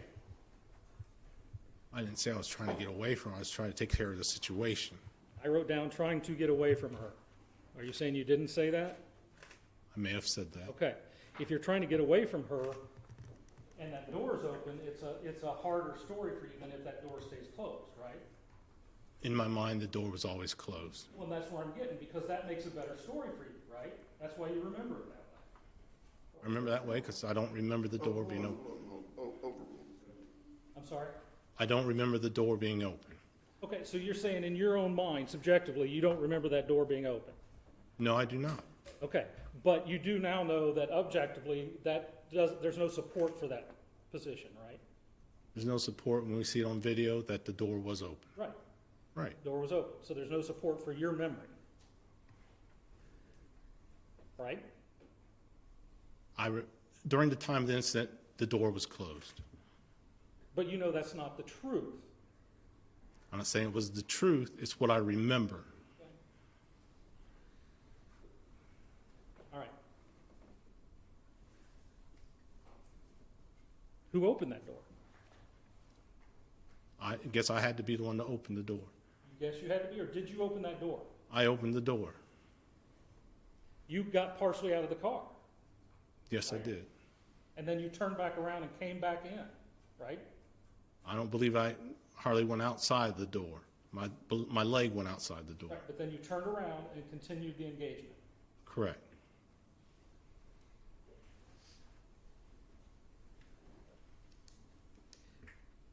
You knew enough to know that in order to open a door, you had to pull the handle, right?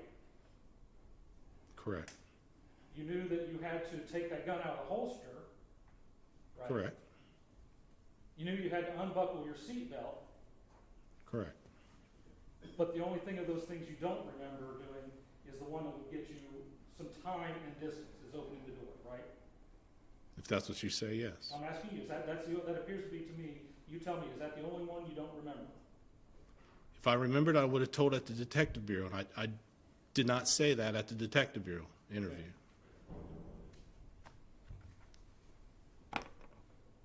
There was a couple things that you did that you don't normally do in a situation like this, if I'm not mistaken.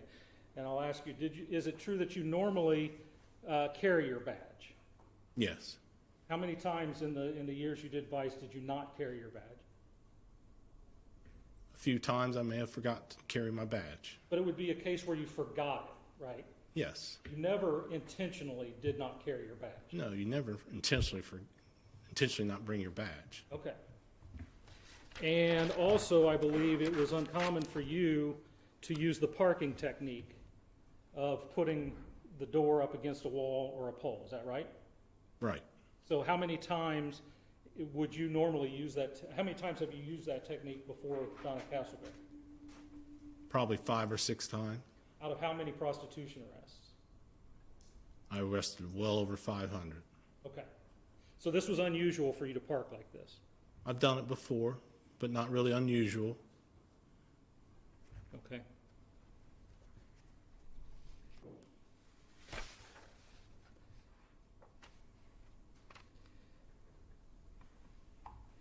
There's been talk about how prostitutes tend to run, right? I think you even mentioned that. Yes. And you're familiar with them running, Yes. getting agitated? Who getting The agitated? prostitutes. Yes. Okay. Isn't it true that the last time you're aware of a Vice officer being cut was back in the 90s? Correct. I don't know if he actually got cut, but I believe he engaged in some type of shooting. Okay. But that was back in the 90s. Yes. So it's not usual for what happened this day to happen to this extent, right? It's very unusual for this to happen. Okay. And before we go too much further, I want to talk about terminology here a little bit.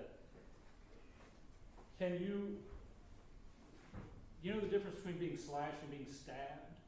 Yes, You were not stabbed, right? I was slashed. Okay. Your hand was slashed, Correct. right? So anytime we talk about stabbing, that's not precise, right? That's the way you perceive it, yeah. Well, I'm just asking you, how do you perceive it? Normally when you stab, it's like a stabbing down motion. Or even up, right? Correct. But it's some sort of forward thrusting, right? Yes. And in this case, that never happened. She had a forward slashing towards me. Well, even by your own motion, you just pulled your wrist down. I don't think there's really much of a difference, a stab or a slash. She's engaging into your body. Okay, well, we'll talk about that in a minute. But we do know your hand was slashed. We can agree on that, right? Correct. Okay.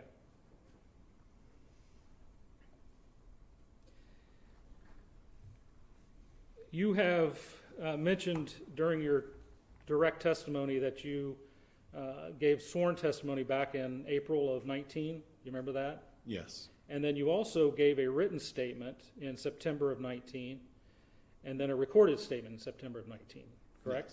Yes. Okay. Tell me what you remember right now. Do you remember thinking that she believed you were a police officer or not? She didn't believe I was a police officer at the beginning, yes. Okay, when did she believe you were a police officer? I believe after I showed her all the items that I had, that she started to believe I was a police officer. Okay. Do you recall in your written statement saying that the suspect did not believe I was a police officer? Yes. What did she say that made you think, okay, now she believes I'm a police officer, but she's faking?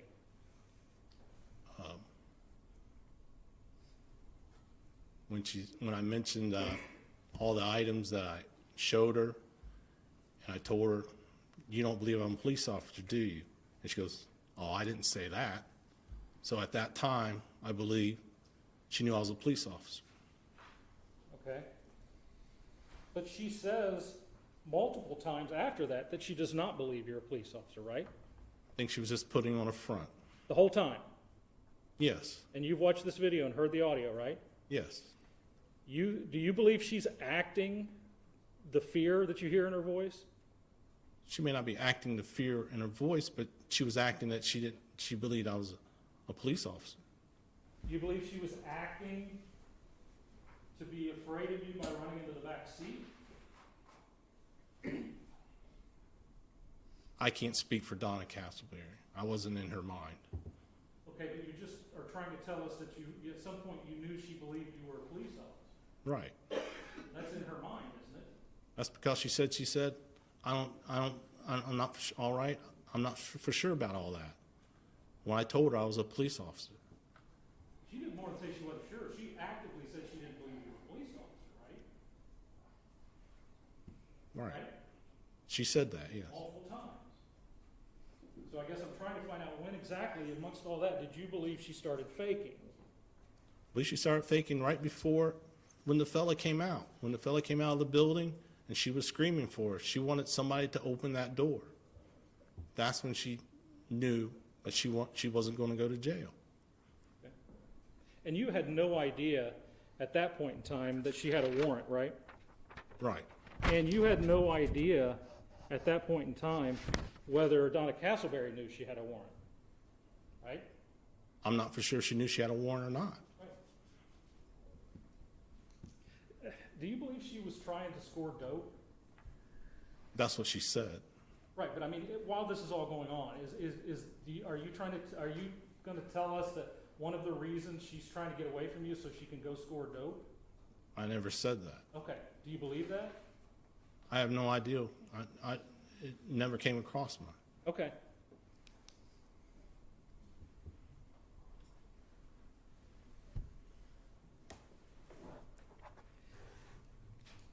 When exactly did you recognize that you were cut? After she cut me. Okay. When was that in relations to when you put your hands on her? It's hard to judge times. I don't know how long we were actually struggling. Could have been 10 seconds, could have been 20 seconds. I don't remember how long I struggled before I got cut. But you got cut after you reached over to put your hands on. Yes. Okay. In your written statement, you indicate that you lifted your hand to put on the cuffs and noticed the cut. Is that wrong? It was during the struggle that I noticed the cut. And this is your first statement, right? The written one? Yes. This is before you've listened to the audio or even knew we had a video. Yes.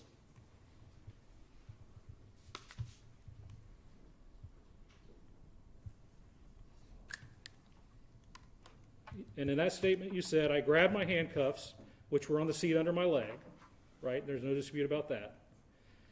And as I lifted my right hand to try to place her in handcuffs, I noticed a large gash on my hand, wrist, and saw blood. Yes. Is that accurate, or had you already been trying to grab at her? I had the handcuffs in my hand while I was grabbing her. It was all at the same motion. Okay. So what are we saying here today then? That you were cut during the physical contact? Yes.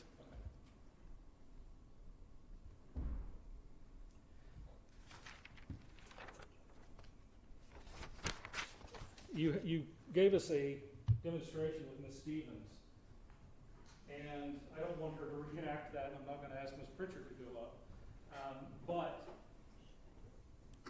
is that exactly the positioning of Donna Castleberry in that car in relation to you? What we Was just it? saw? It wasn't quite the exact demonstration because my head was against the headrest, and she had something to push my head back on, and that made it more harder to get out. And you couldn't wiggle out. Couldn't wiggle out. The demonstration I saw, there seemed to be no accounting for the fact that there would have been a steering wheel in front of you. There was one, right? Yes. So she was pretty directly in front of you in this demonstration. Are you trying to tell us that Donna Castleberry was in front of the steering wheel? No, she was off to the side, in practically the middle where the radio is. Okay. So off either on her side or in the middle? It's about the middle. Okay. But not on your side? No, the steering wheel's on my side. Okay. And when the knife was in her hand and you got slashed, where exactly, show me how exactly she was holding that knife. She had it palmed like this. Okay? And in relation to her body, how far away from her body was it?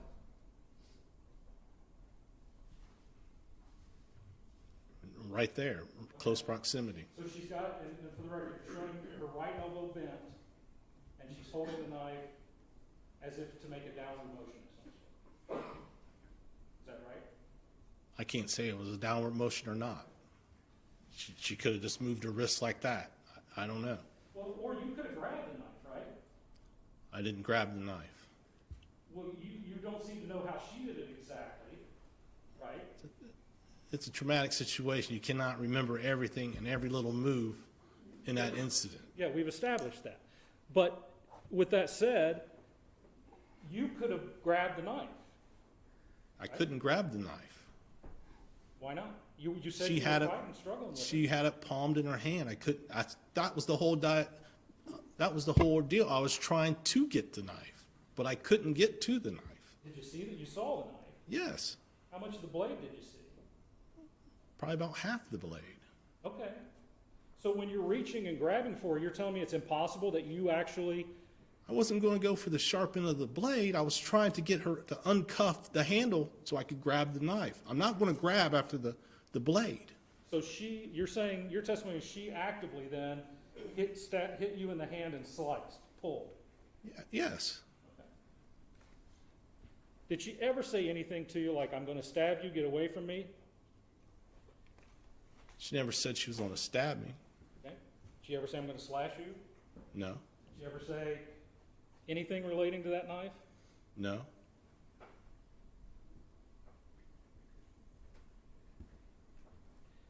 And in fact, when you're still seatbelted in, right? Yes. And you're reaching over across to her. Right? Yes. So you are in what, and I know this is maybe not the best way to say it, but you're in her space when you're grabbing her, right? My arms were. I was still seated in my space. Right, but you have to reach over across that console and reach into her space to get her. Yes. And that's when you get cut. Yes. And to be clear, you're never cut again, right? No. The entirety of this, even when you don't have eyes on her, you are never cut again. I had a small cut on my left hand during the struggle. I don't know when it appeared, but I did have a small cut. Okay? And it's also true, isn't it, that she never, at any point, comes into your space. Yes, she did. When? When she was strangling me, when she was choking me. You worked in vice a lot, and homicide before? 5 years. Okay. How many times you heard somebody, an instance where somebody strangled somebody else with their feet?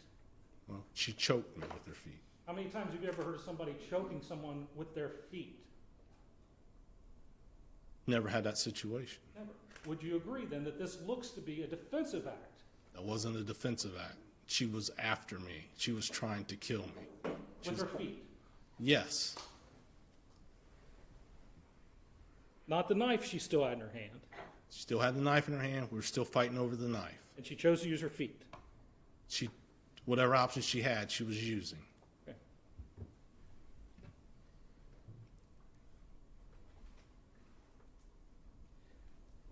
Other than her feet being up against your throat, she's never in your space, right?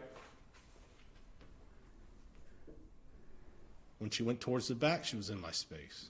Well, tangentially, I guess, as you go across, but she never came toward you, did she? Yes. I mean, she was going through to the back, right? She was still close proximity. She was in my space. Right. There's a difference between somebody coming toward you and somebody passing you. You would agree, right? Well, she was passing me. Okay. She was not coming toward you. She was passing you, right? Yes. And you perceived that at the time. I didn't see that at the time. I wasn't looking at that time. What were you looking at? I was face off to the left. I was Okay. trying to get my neck as far as away from the knife. Okay. Well, and trying to grab your gun, right? While I had my gun, when I was firing my gun, I specifically remember going to the far corner of the car as far as I could so she couldn't reach over and slash my neck. But she never came into the driver's seat area other than to pass you. Correct.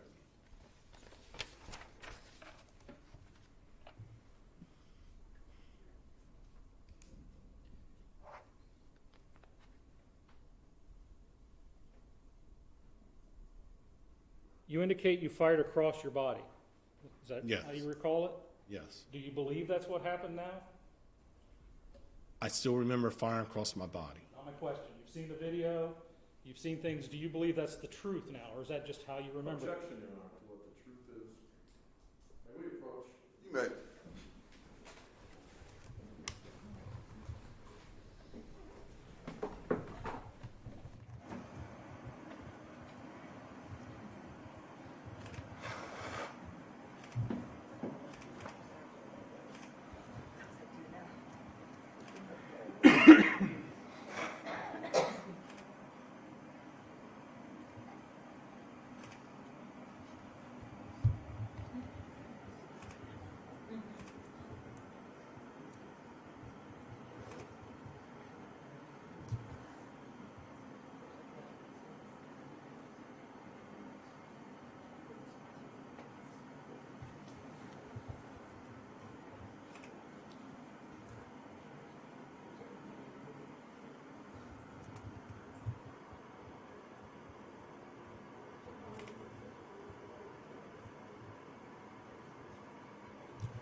remember firing across her chest. Yes, You've watched the video. yes. Right? Now that you've seen that, do you believe that's what the facts were? I still remember shooting across my chest. Do you believe as we sit here today that you actually fired across your chest? I still believe I fired across my chest. That's what I remember doing. You've been the only witness to be able to sit here and watch everybody testify, right? Right, You watched the folks testify about the trajectories of the bullets, right? right, And you saw that there was not a single bullet trajectory that we found going from driver's seat toward passenger seat, right? right, There was one through her leg, or into her leg, right? right. And one in her chest. Other than that, everything else was directed front to back, right? Right. But it's still your recollection that you fired 3 across your chest. That's what I said during my detective interview. That's what I remember. It's still what I remember today. Okay. And I believe you said you fired those off in pretty quick succession, right? Yes, And at one point during your written statement, you said you fired all 6 of them off in 2 or 3 seconds, right? at the time of my interview, I believed that's how fast I fired. That's how fast time was going. And again, you had not at that point seen the video or heard the audio. No, I have not. Would you agree that a rapid succession fire is more indicative of somebody trying to save their life Objection, Your Honor. Overruled if he knows. than somebody who fires not in rapid succession? It's not necessarily. You watch the video now, it wasn't 2 to 3 seconds, was it? No.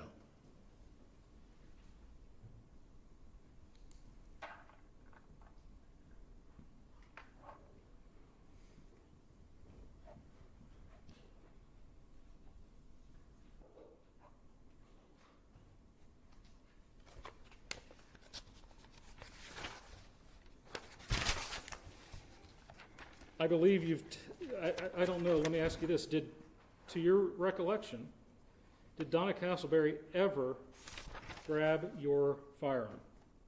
Not to my recollection.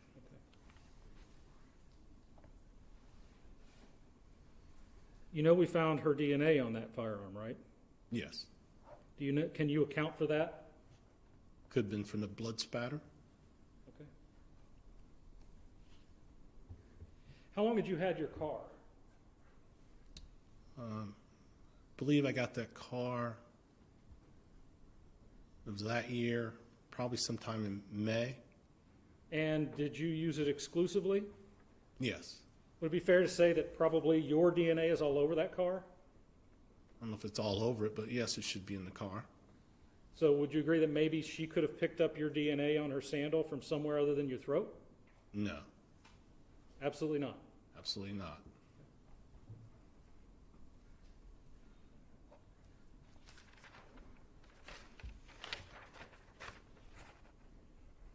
You indicated at some point, well, let me ask you just in case I struggle a little bit, sorry, with my memory.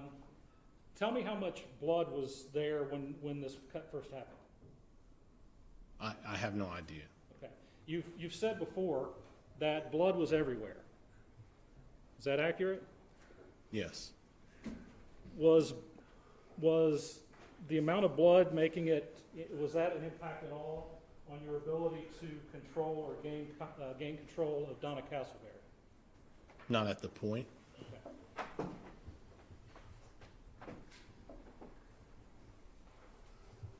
May I approach witness? Commissioner, there's been marked states exhibit D11, 12, 13, 14, 15, 16, 17, and 18. Can you take a look at those?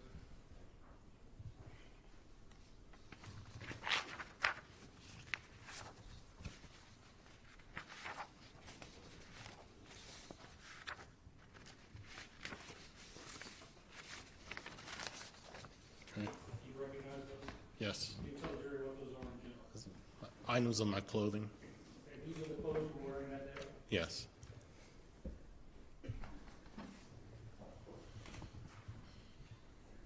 Want to show what's been marked State's Exhibit 11? These your underwear? Are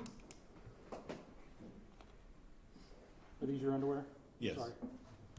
And would you agree that these aren't soaked in blood, right? Right. You were wearing blue jeans? Yes. Okay. And your shirt marked State's Exhibit D14? Would you agree that that doesn't appear to be blood everywhere? No. Okay. D16? In fact, we're looking at, does that appear to be a blood stain there? Yes. Okay. And were you wearing anything over this shirt? No. Okay. Would you agree these do not appear to be soaked in blood? The items aren't soaked in blood, but I was bleeding tremendously.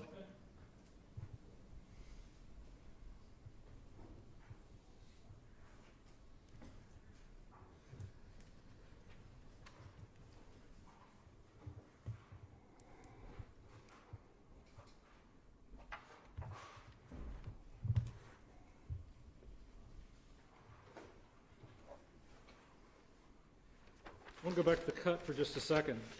You said that at some point you were slashed, cut. She had the knife just out in front of her body, right? You're reaching across to grab her. You get Yes. sliced. Yes. How much time goes from the time you get sliced to the time you release her to go for your gun?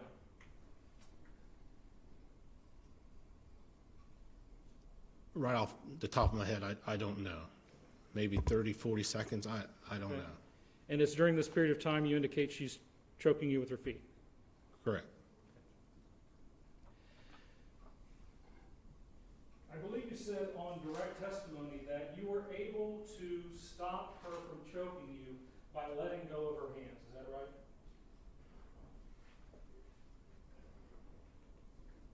I don't know if that's the reason why she stopped choking me, by letting go of her hands. But by letting go of her hands, I was able to maneuver better. Okay. Was your head up against the backrest, against the headrest? Yes. So how did letting go of her hands affect, if she had such a hold on you, how did letting go of her hands affect that at all if you were pinned? That way I could move my hands, I could knock her feet down, I could do whatever. You sure you weren't leaning over and had a hold of her hands and her foot was on you? No, I was leaning back, because I specifically remember my head against the headrest and her pressing hard. But either way, letting go of her hands is what was able to make that part of this thing stop. Correct. In your time as vice and on homicide and all these other things you've done with the police, have you ever heard of people posing as police officers? Yes.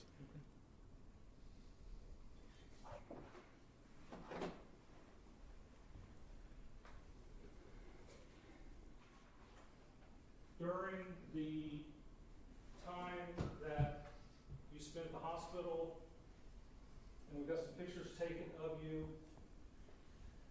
was there ever any documented injuries to your neck? No. Were there any pictures taken of your neck? No. Was there any evidence whatsoever on your body that you had been choked like you said you No. But I do remember still feeling it while I was at the hospital. did? Okay.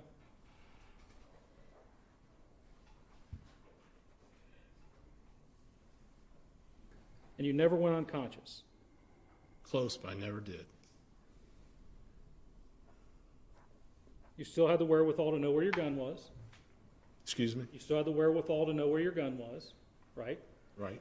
To know how to get it out of the holster, Yes. to unbuckle your seatbelt, right? Yes. You knew how to do all those things, how to open the door. I know you don't remember it, but you did, right? You still knew all those things, Right. okay?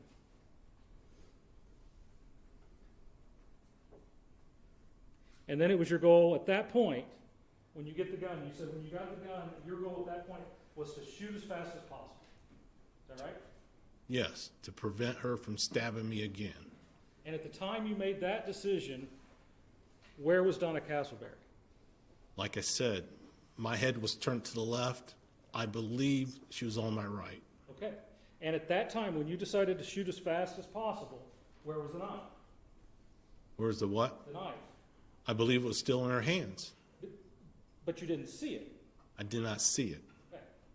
So when you turned around with the idea I'm going to shoot as fast as possible, isn't it true that the situation in front of you had changed? It had changed. Now she's in the back seat. Correct. Did you at any point at that time, you've made a decision, now you've got available to you by your own actions some space, at least theoretically some time, and now according to your own vision and what you know, the situation has changed from your original thought, I'm going to shoot as much as possible. So did you at any point reassess whether Donna Castleberry was a danger to you? Yes. You did. I was reassessing. I was attempting to reassess. Okay. Now, at this time, I was in the front seat. She was in the back. There were some obstructions, the seat, the headrest, her legs, her arms. They're all kicking, flinging. So there is still a struggle going on while she's going into the back seat. You still believe she's trying to continue attacking you with her feet? With her feet, with her arms, with anything.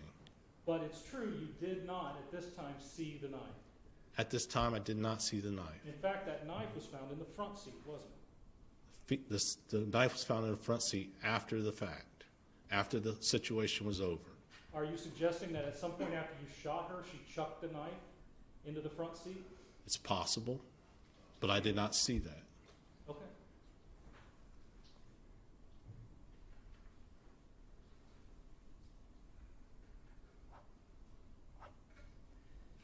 You indicated you couldn't hear her, right, after the first gunshot?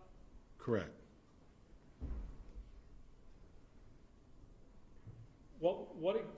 Give me some more detail. What's her body language in that back seat?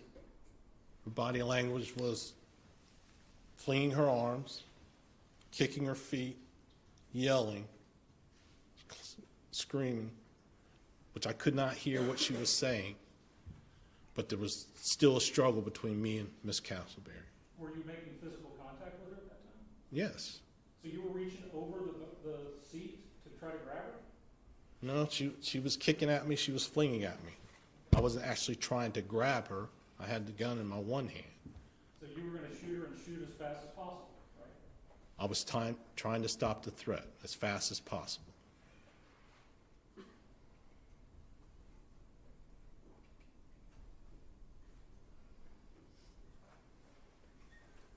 At no point did Donna Castleberry try to stab you, did she?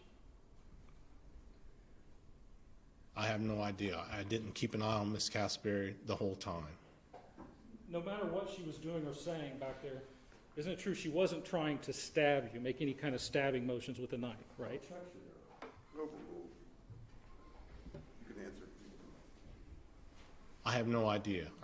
I couldn't see the full body movements of Miss Castleberry. You shot her in the chest, right? Yes. What did you see when you did that? I wasn't really focusing on her body. When we're trained to shoot, you just shoot at the mass. I wasn't concentrating anywhere to shoot. There's some testimony from, I believe, Gagnon and some others that you'd been through that day, some training, right? Right. And I believe he said, and you sat here and listened to it, so I believe he said that you're trained to focus on the thing that's going to give you problems, which would be, in our case, a gun, right, on these training situations. Yes. They put a gun in somebody's hand, or they put a beer in somebody's hand, right? Correct. And so you're trained to focus on the thing that can hurt you, Right. right? Were you doing that in this case? I was attempting to do that. I did as best as I could. And in that attempt, you never saw the knife after she got to the back seat, right? Correct. I didn't see the knife the first time she cut me. She could have had it concealed. But you didn't shoot her right the first time, right? I didn't want to shoot anybody at all. I was trying to get the knife. I didn't want to shoot her. I didn't want to shoot her the second time. I didn't want to. I was trying to avoid that. That was the whole point of the struggle. Okay.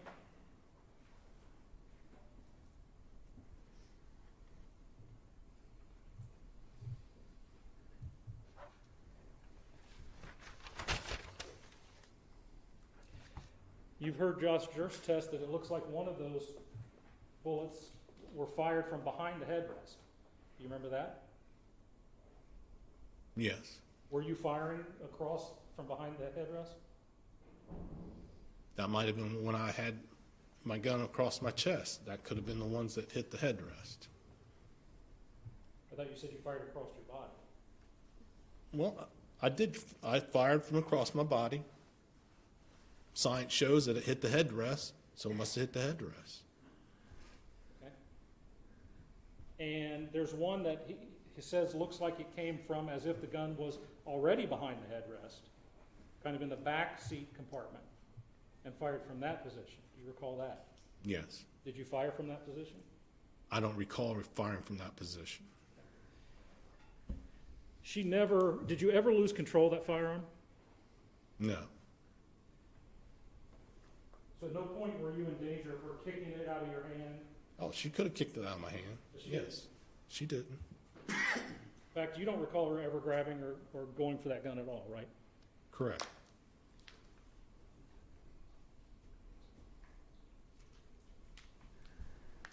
When you were in homicide, do you recall interviewing people who you were going to charge with crimes?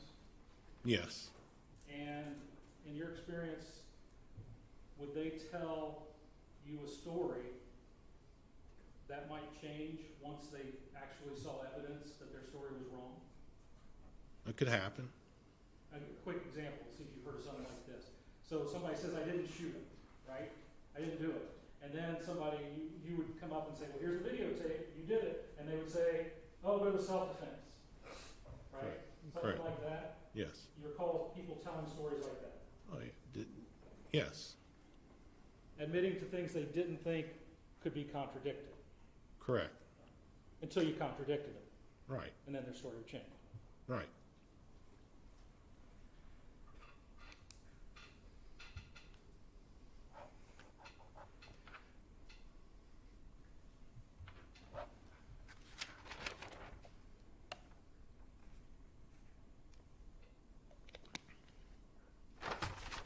I want to go through this video with you. I have some questions based on that, based off of that.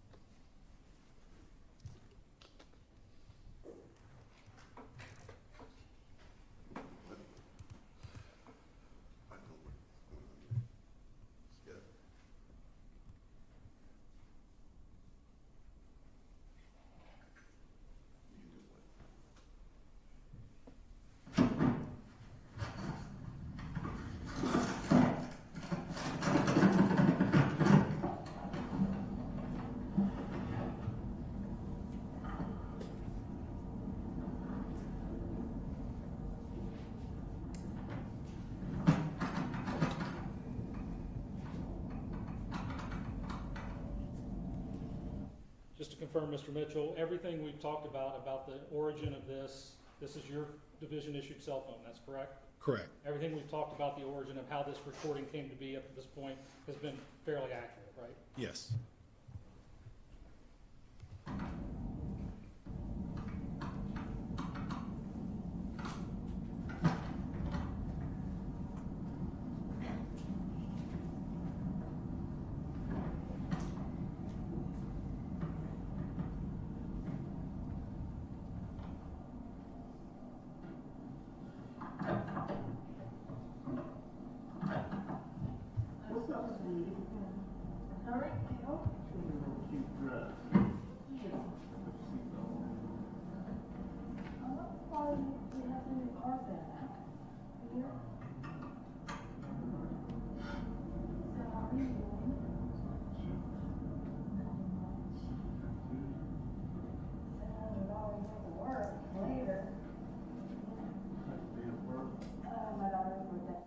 Okay, so this is small talk, right? Yes. You're trying to engage her and get her started toward the elements of soliciting for prostitution, right? Yes. And you're talking about her tattoo, Correct. and she indicates it was $700 worth of work, right? Correct. And you see a date of birth on there, and it turns out to be her daughter's, right? Correct.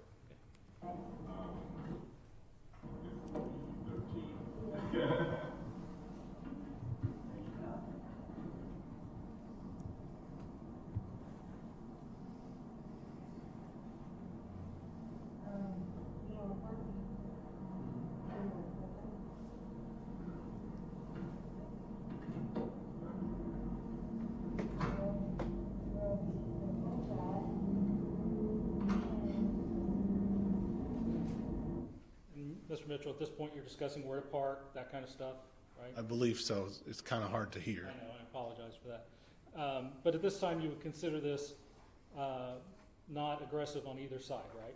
Correct, This is cordial. correct.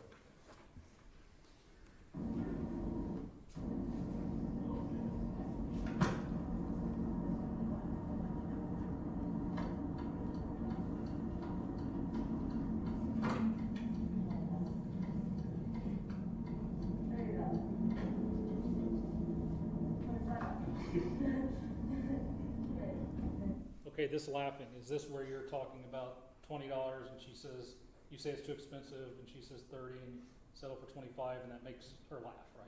Correct, Okay. At this point, we're still cordial. correct.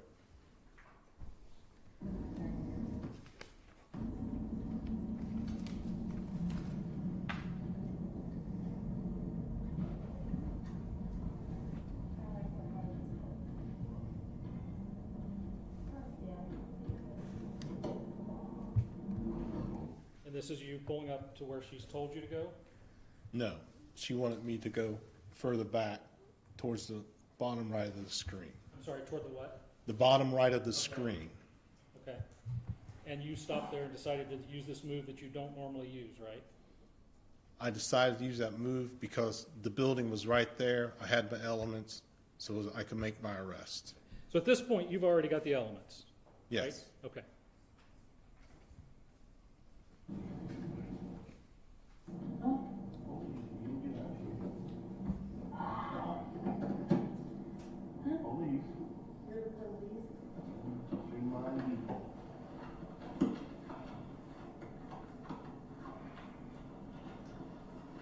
Try to kidnap that young. You got, Why did you tell her that? That I ain't trying to kidnap her? because at the time, she looked scared, and I was trying to calm her down. Did you believe that was a fear she might have? It's a fear every time we make an arrest on every girl. Because as we've established, sometimes people fake being a police officer, right? That, or if I am the police, they don't want to be under arrest. It doesn't matter if I am or not. They can have fear. Okay. no weapons on you, do you? Hold on, let me see it. You got any warrants? Did the chat? No, I know. Real quick, you said you don't have any weapons on you, right? You asked her that? Yes, And she said, hold on, let me see it. that was the ID I pulled out of my pocket. She never told you, no, I don't have weapons, right? No.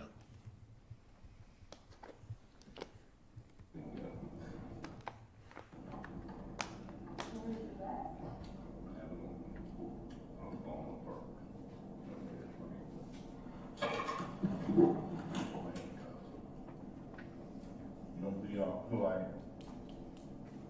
Oh, I didn't say that. I'm gonna cuff this one. Okay, and this is where we're talking about what you mentioned earlier. She said, oh, I didn't say that in response to you asking her, you don't believe who I am, right? Correct. Okay. And at this point, we're still cordial, Still cordial. okay? She's laughing. She's laughing, you're laughing. At that point, all she responded to the issue of whether you were a police officer was, I didn't say that, right? Correct. Okay. Is this when you decide she's starting to fake it? No, not really fake it, but this is the time I thought she knew I was a police officer. Okay. Am I safe? I'm not gonna do nothing to you. I'm just gonna cuff you. No, I'm not getting in handcuffs. You're being under arrest. If you don't have any warrants, I'll let you go. Okay, well, I'm gonna have to see some other type of ID about it. I just showed you my ID. I don't have my badge on. I'll call my butt. And at this point, I would say, you help me out here. This is maybe less than cordial, but not aggressive. Yeah, that's a good way to put it. Okay. And do you believe at this point she's faking the idea of, no, I don't believe you're a police officer? I still believe she knows I'm a police officer. Okay, so right from the get-go, early on, you think she is making this up to avoid Yes, being in custody? Okay. And here you mentioned you'll call your buddy, right? correct. Did you do that? Yes.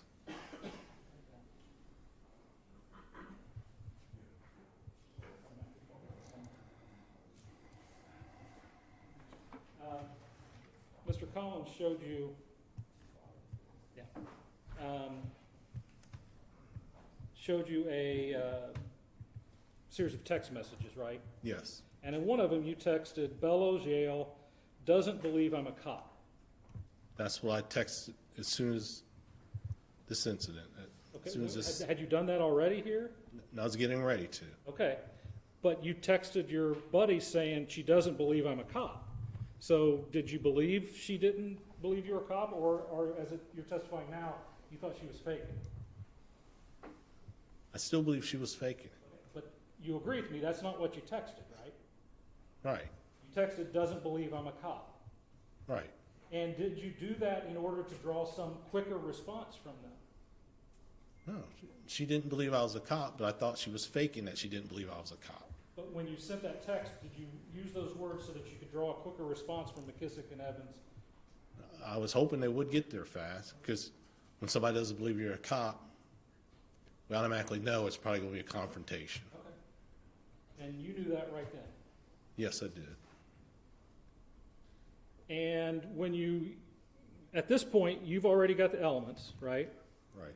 And she's at least saying to you, she doesn't believe you're a cop. Why didn't you just make a phone call to McKissick or Laura Evans at that point? It was harder to pick up a phone, scroll through who's on it, make a phone call. They may not answer. It's just better to shoot the message out to 5 people instead of trying to contact one. Okay.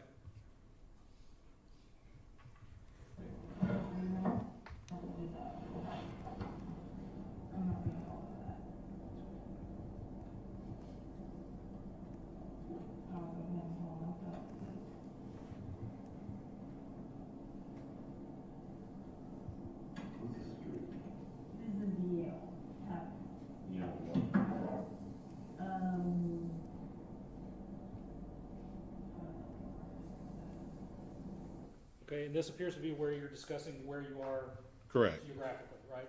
Correct. And you've determined you're at Yale, but you're trying to determine with her what's the cross street, Right. right? And neither one of you at that moment know it's Bellows, right?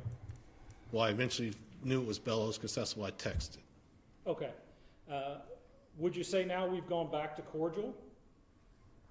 A little bit. She was helping me out, telling us where we're at.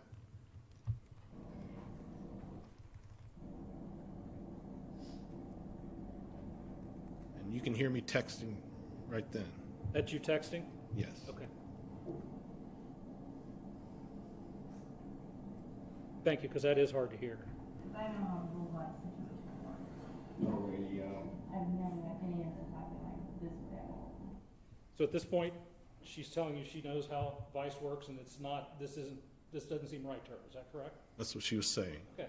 And at this point, you're still cordial? Yes.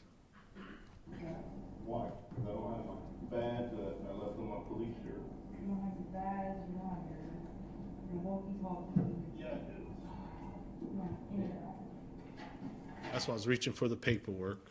You indicated, she said you don't have your badge, you don't have your walkie-talkie, and you said, yeah, I do. Did you know at that time you didn't have your walkie-talkie?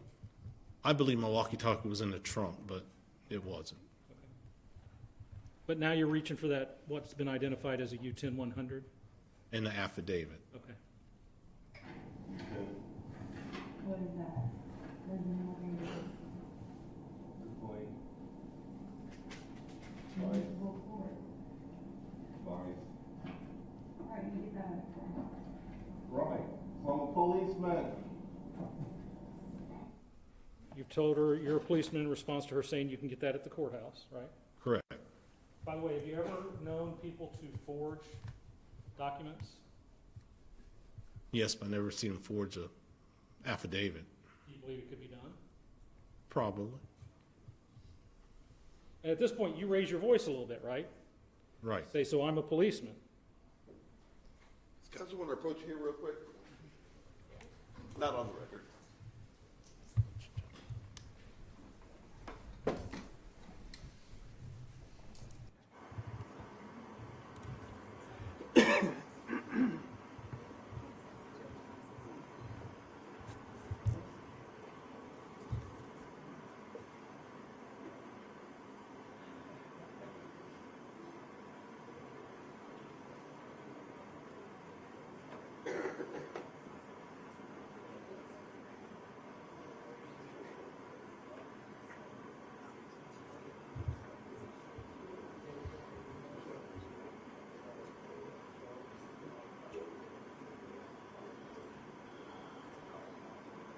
Ladies and gentlemen, we're going to take our lunch break now. Hold on. Do not discuss this case among yourselves. Do not permit anyone to discuss it with you or in your presence. It is your duty not to form or express an opinion in the case until it is finally submitted to you. And again, we'll start back up at 1:30, so we can be back at 1:15 or roughly right around there. All rise.